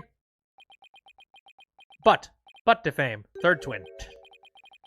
Betty, you lied to this humble servant of the Holy Mother. Hey, what else could I do? I couldn't blow our cover and ruin our magic act. Hee. Besides, I'm gonna go to your Twilight hell or whatever for being a liar. But yeah, yes, I am. Am I gonna? You will indeed. However, it won't be after your death. Rather, I shall give you a taste of your punishment on this mortal coil in interrogation hell. Eek! Now then, Betty Defame, please explain to this court what exactly you were doing under the stage. And it'll probably make a complete amount of sense. Shoot. It's true. I had business in the understage passage because of the upcoming trick. It was the fire trick, right? The one Mr. Ruse was supposed to do? That's right. It was a very dangerous trick, so I had to make sure we were prepared for it. It was in the script, and I really wanted to see it, but I couldn't because of the accident. Shut up! You're gonna give it away! Anyway, I was real busy. Yeah, way too busy to have the chance to kill Mr. Ruse.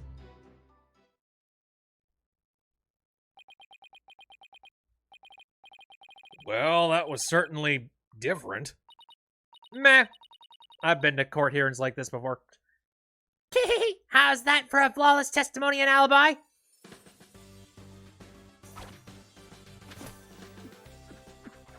Oh, good lord. Our magic is real! It's not a trick or a gimmick. But oh my, she's floating. Maybe if you green screened out the hands, but... Your Honor. You can see she's being held up from below. You were supposed to pretend you didn't see that. It's a little something called etiquette. But... I can't help it. Whenever I see a contradiction or inconsistency, I just have to point it out. And that's why I'm horrible at parties. Now then, the defense may begin its cross-examination. Right, let's grill these, two harlots at once. True, I had business in the understage passage because of the upcoming trick. If you were in the understage passage, which, need I remind you, was the crime scene, then you most certainly should be counted as a potential suspect. But I don't have any motive to kill Mr. Ruse. But you, by your own admission, hate Miss Wright when she was arrested as a suspect. You said it was what she deserved. How rare is it for us to have two witnesses at once? I guess. So you believe the witness killed a man simply due to her dislike of Trucy Wright?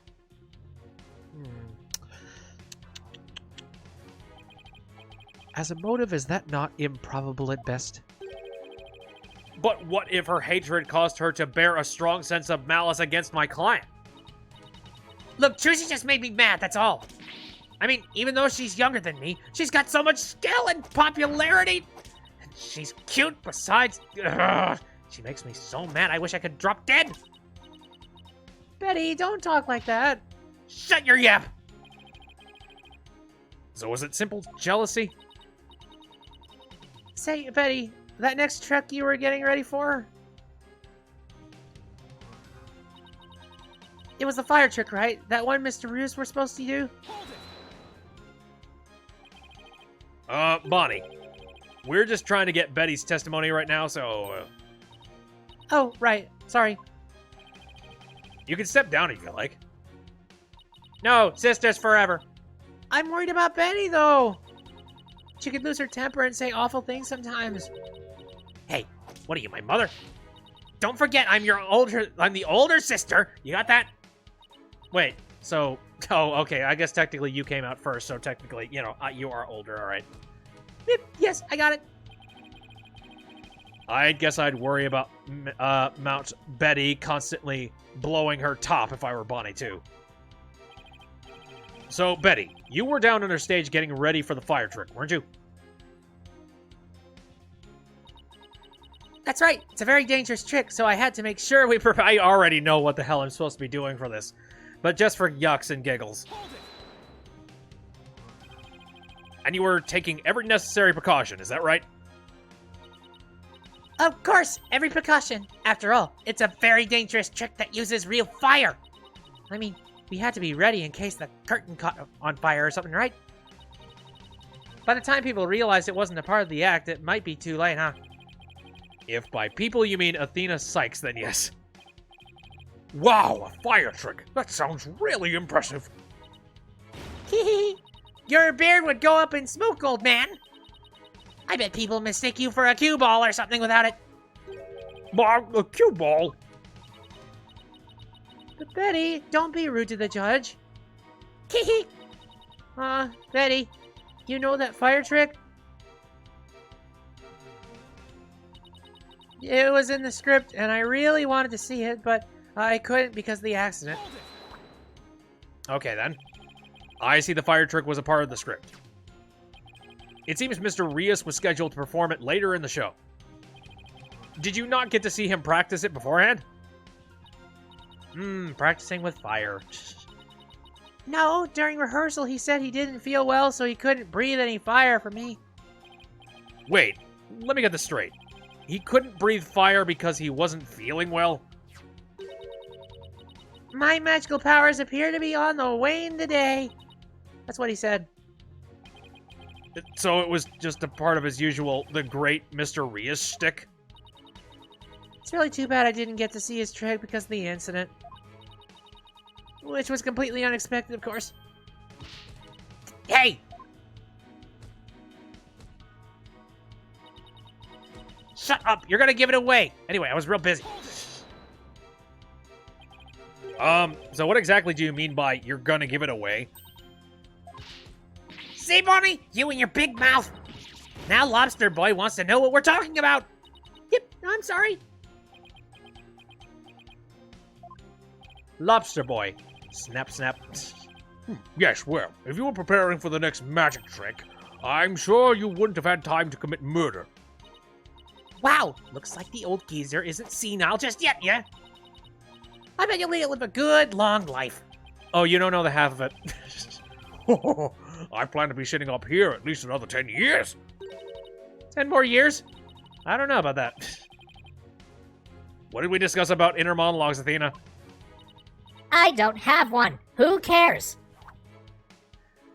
Well, more power to you, I guess. In any case, I was so busy I didn't have the time to off anybody.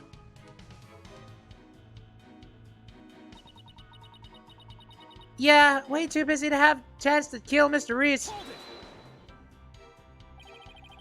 Are you just trying to cover for Betty? No, of course not. I believe in my sister. I know she'd never murder anyone.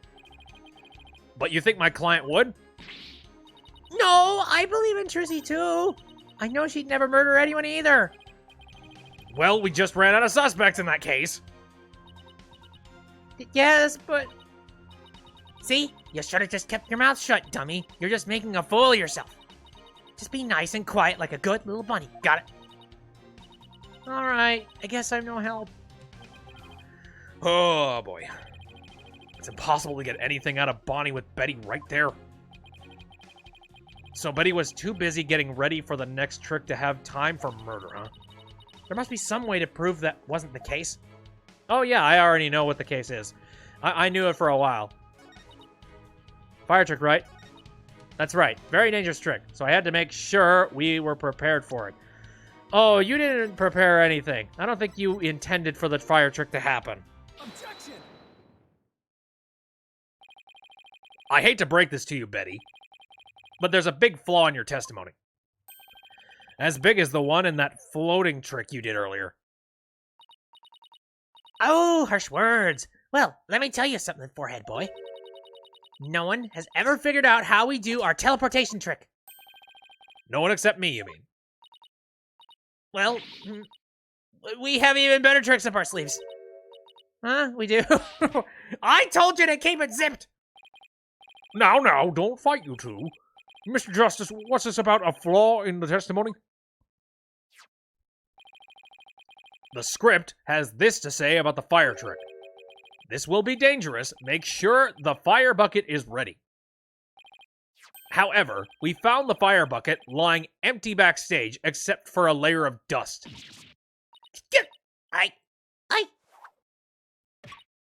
Ouch! You didn't even attempt to get ready for the next trick, did you, Betty? You got me!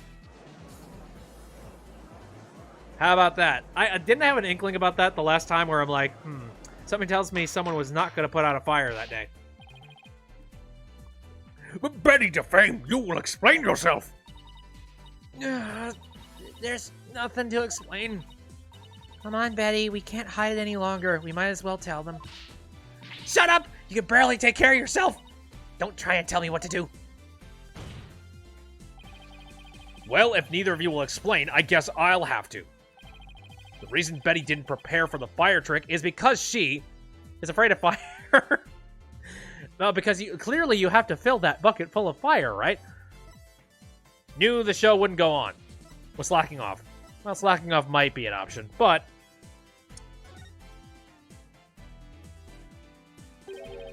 You didn't prepare for the fire trick because you knew, didn't you? You knew that the body would be found, and that the show would then be canceled. Yeah.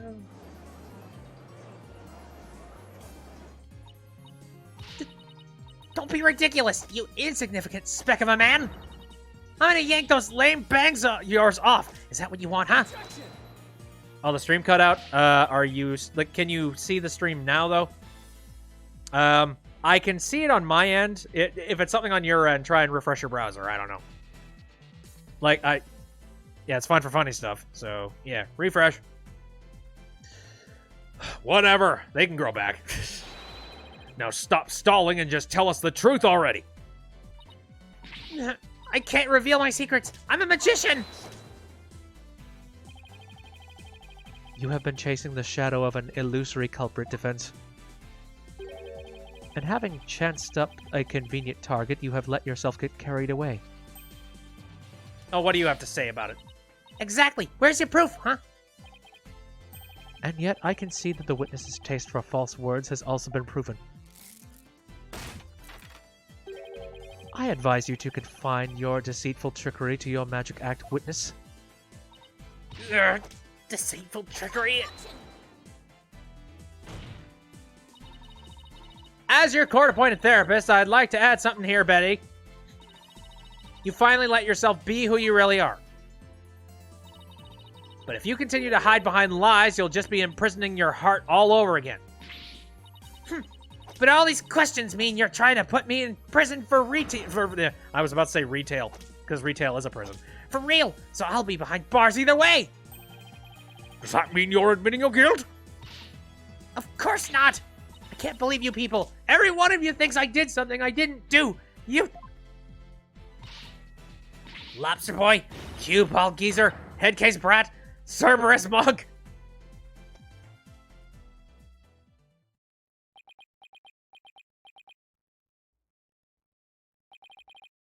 Cue Ball? Geezer? Headcase Brat? Really? Betty, calm down. Come on now. Deep breaths. Deep breaths. Look, I'm not the murderer, I tell you. Then how did you know she would be called off before the fire trick? I told you, we can't reveal our secrets. We're under contract. Contract? What's she talking about? Be that as it may, you're obviously a suspect in this case.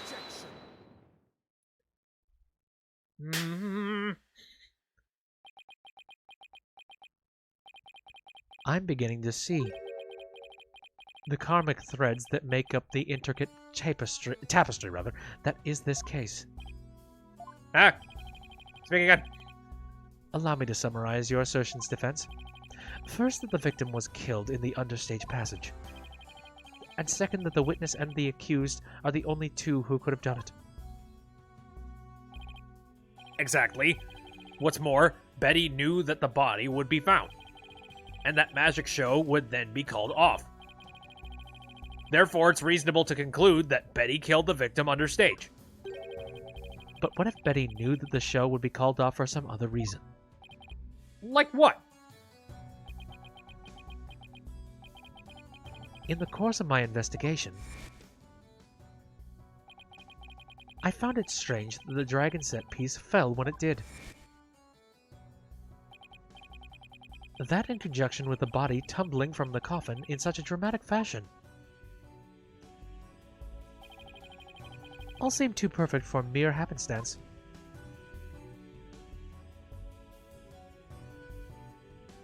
Butterflies.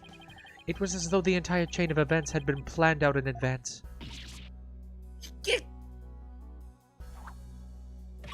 Doofs. Planned out? After deciding to take this case, I scrumptiously studied everything I could about the mass media in the country. I read the newspaper, old news reports.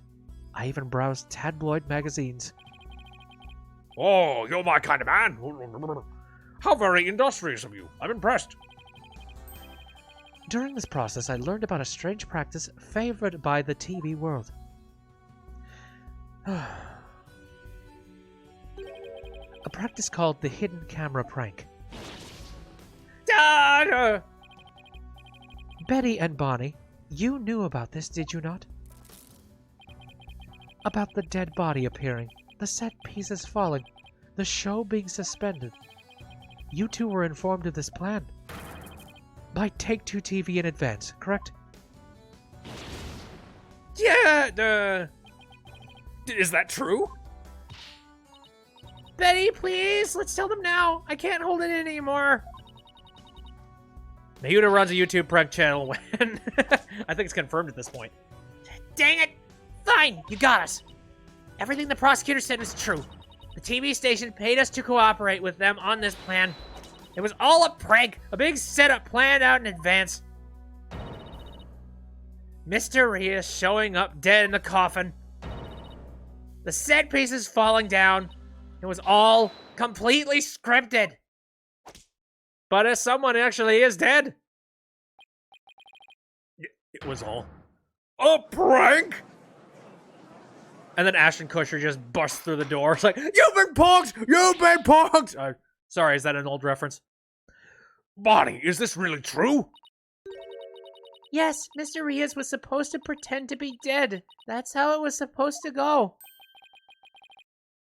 It's just a prank, bro. Nah, it's kind of a violent prank. So he was in on it too? That's right. He was supposed to show up dead in the coffin. And then the set piece would fall down, Trucy would be shocked and start to panic. That's how the prank script went. What?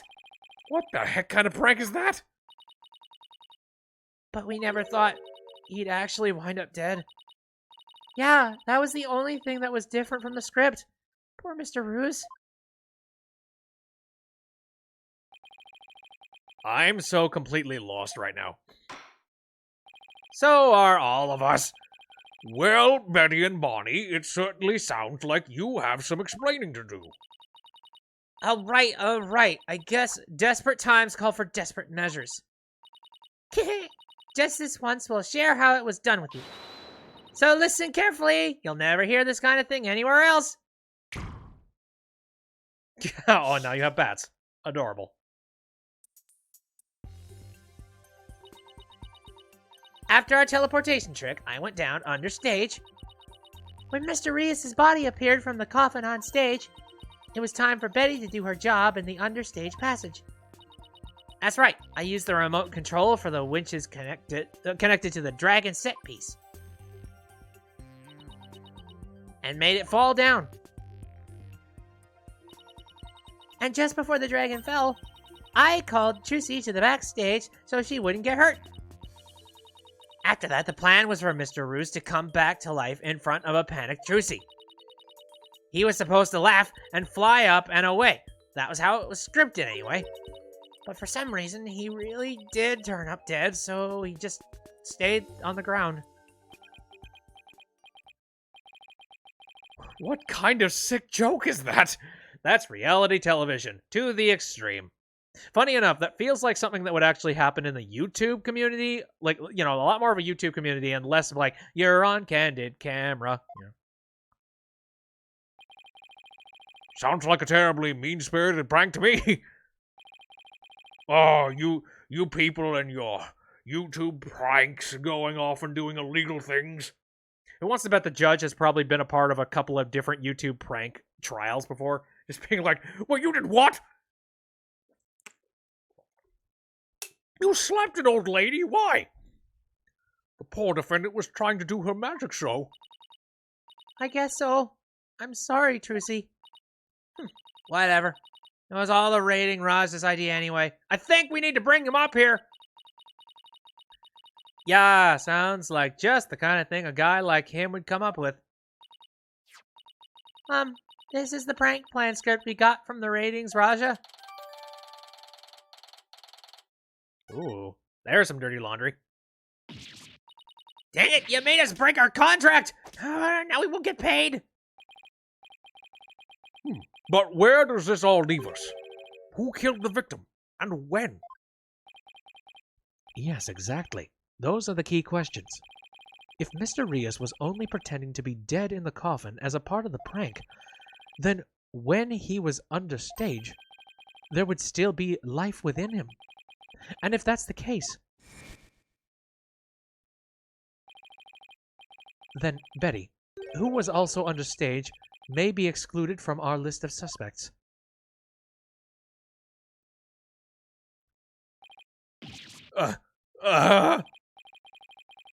Witness, was the victim alive up until he entered the coffin?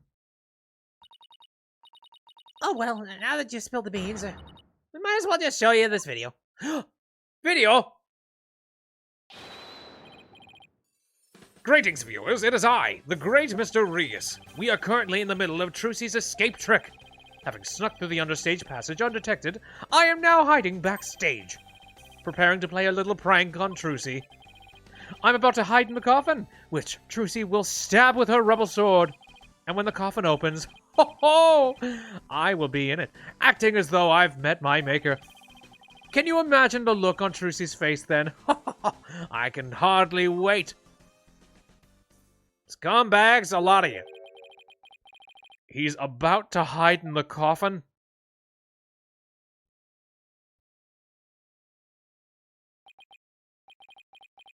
It would seem the threads of karmic destiny have led us to the truth. Karnika Hoodie, what now? The victim passed through the understage where Betty DeFame was.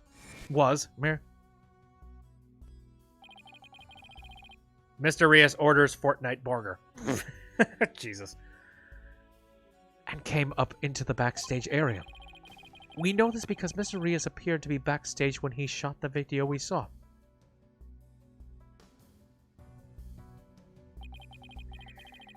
It appears that way, yes. And defense, you proposed the following, did you not? What if the victim was killed under the stage before being put into the coffin? But then, what about this video? This footage was taken just before Mr. Rios entered the coffin. Oh, so does that mean... Yes, it is horrible but true. The tragedy did indeed play out right there on the stage. Went into the coffin where Mr. Rios was hiding. Trucy Wright thrust her blade.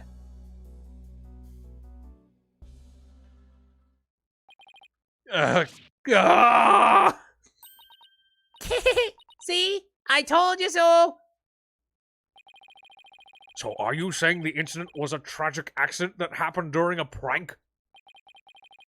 It would be an accident if the accused had no knowledge of the prank beforehand.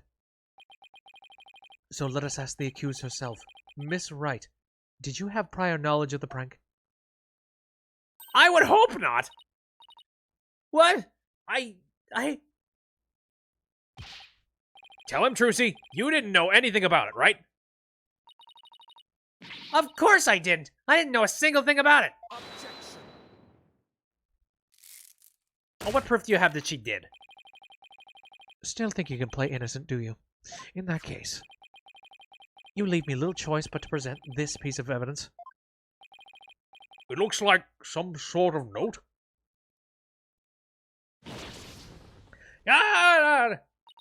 NDA? That's... I found this note in the dressing room after the incident. At the time, I did not understand what it meant, but all is clear to me now. Bonnie, get the video camera after Mr. Rios comes tumbling out. On a Trucy Wright note. What's this? Let's see, it says, get the video camera after Mr. Rios comes tumbling out. It is a note signed by the accused, instructing Bonnie to collect Mr. Rios' video camera from him, it seems. I don't get it. It doesn't make any sense. I found it in the dressing room before the show. When I saw it, I realized that Trucy knew about the prank. Why is it printed text and not written? Actually, that's a very good question. It does bear her signature, I'll give you that much. I feel like we need to take several signatures and line them together here. So the defendant had prior knowledge of the prank. It would appear so, yes. When she learned about the plan to trick her, she decided to use it to her own advantage. So she thrust the steel sword into the coffin where the victim stood, chuckling to himself. Is that not what happened, Miss Wright? Of course not! And I didn't write or sign that note! Ah, but the handwriting matches yours. All of the evidence and testimony points to you being the culprit. But I didn't do it! It wasn't me! Then explain the existence of this note. You can do that, can you not? I can't explain it. I didn't write it, so I don't understand it. I didn't kill Mr. Rios. You have to believe me.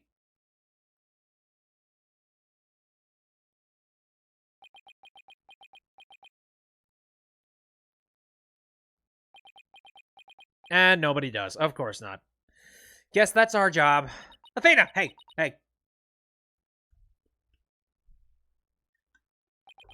Get it together. Apollo, say something. The silence is deafening. Continue struggling against the threads of your own karma if you wish, accused.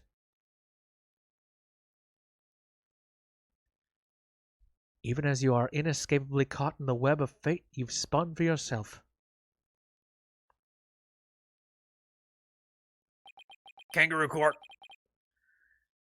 Miss Wright, it is time to resign yourself to your fate. No, I didn't do it. Ha ha, I knew it. That sweet-looking girl. A murder? She took all of us in with that act of hers. I told you, I knew she was a homicidal little witch. Oh God, little witch from the start. But I didn't do it. I really didn't. Why doesn't anybody believe me? Shut up, you killer. We won't fall for that anymore. This is bad.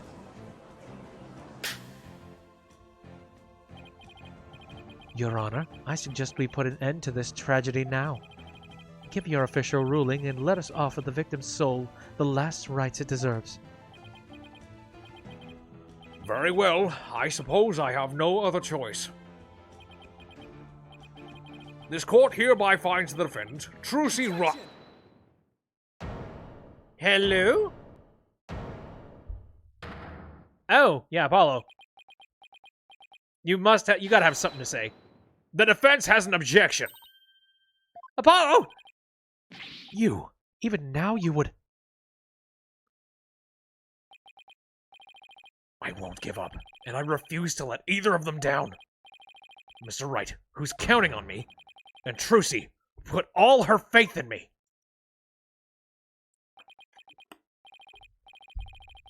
Mr. Justice, the fact that you have raised an objection means that you have evidence with which to refute the prosecution's claim, correct? Yes, of course, Your Honor.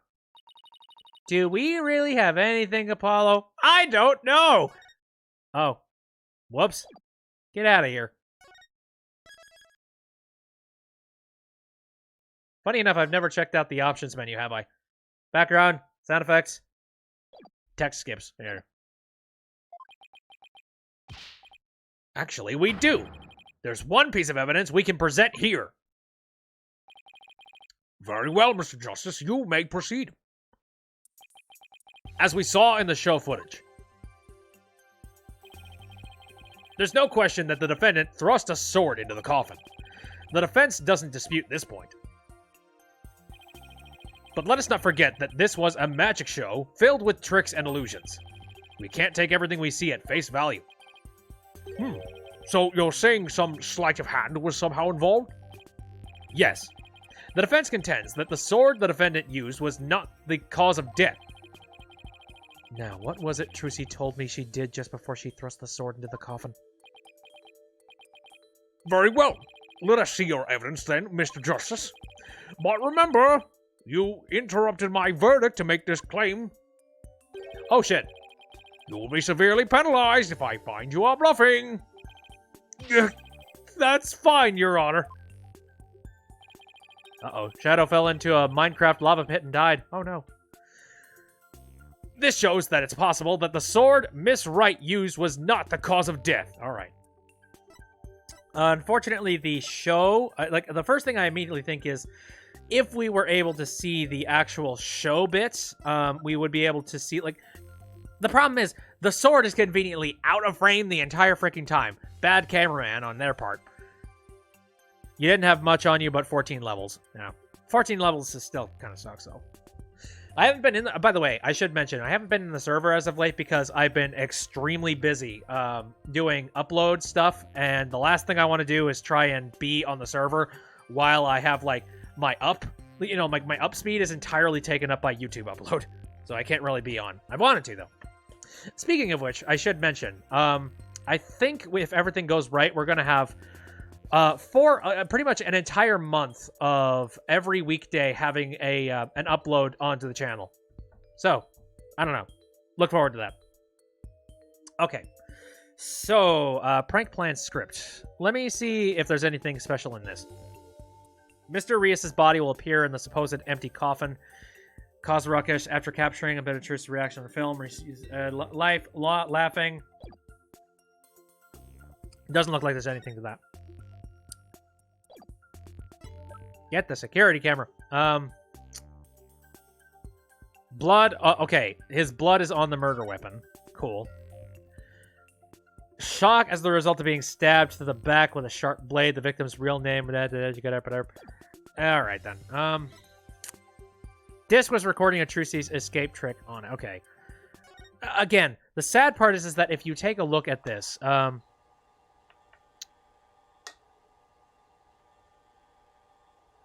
here you can see that like the dummy heads over to this side, and then just before the dummy actually does any kind of stabbing of any kind, ta-da! Poofs out of existence. And then there's this little bit. You minx, how did you escape? I'm magic, bitch. Okay. And then the stabbing happens. But again, like, you can't actually see the freaking sword in the coffin. Like, there's... I think there was one singular frame where maybe you could have saw the sword, but that's it. And again, the convenience of everything here, just not being on frame.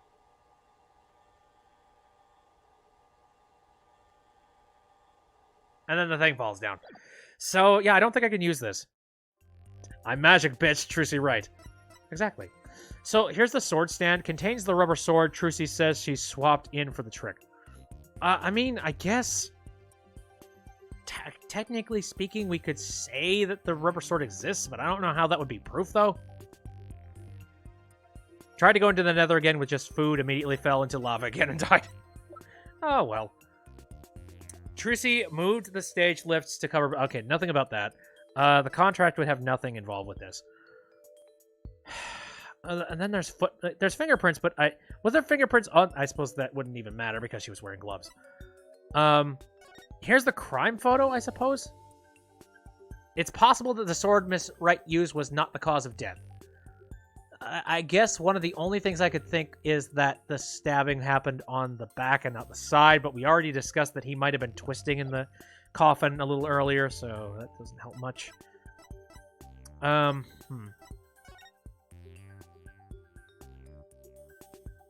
Bonnie teleport trick, Rusey escape trick. Then there's the stage diagram. Diagram depicting the stage where the show was performed, the understage passage. I'm a little bit lost on this. And that ain't good. It's possible that the sword Miss Wright used was not the cause of death.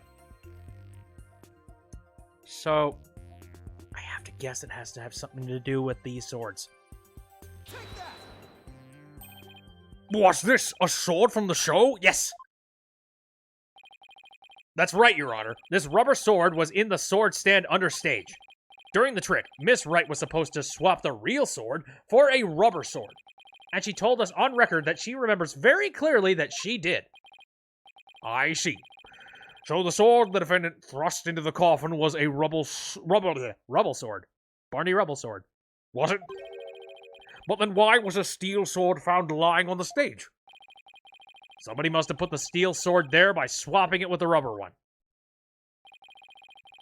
Just after the incident occurred, the dragon set piece fell, and the theater was evacuated. The real culprit must have used the resulting chaos to swap the rubber sword for the steel one.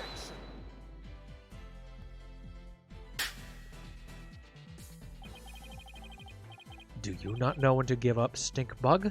That is not possible. Blood was found in the coffin hole that the sword was thrust into. It must have been left there when the accused withdrew the sword. This is incontrovertible proof that the sword she used was the steel one. But that blood could be the result of someone tampering with the crime scene after the fact. After the set piece fell and the audience was cleared out of the theater. By the way, don't we have, like...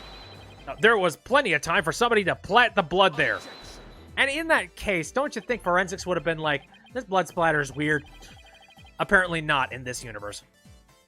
If the sword the accused used was a rubber one, then when exactly do you propose the victim was killed? Given that Mr. Ruse was alive when he entered that coffin. Finding the answer to that question is precisely why we need to continue this trial.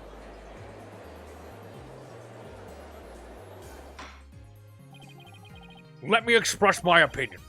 By all accounts, it is certainly reasonable to suspect the defendant based on this evidence. But as to the question of whether the sword the defendant used was rubber or steel, I believe further discussion is warranted. I suggest we hear from the defendant herself on this issue. Very well, Your Honor. Yes, I saved it! Somehow. Too close for comfort, but still. Right, yeah, we haven't cross-examined the actual, perpetrator, supposedly. Let's adjourn for a brief 15-minute recess. I advise the prosecution and the defense to use this time to prepare. Ugh. Right.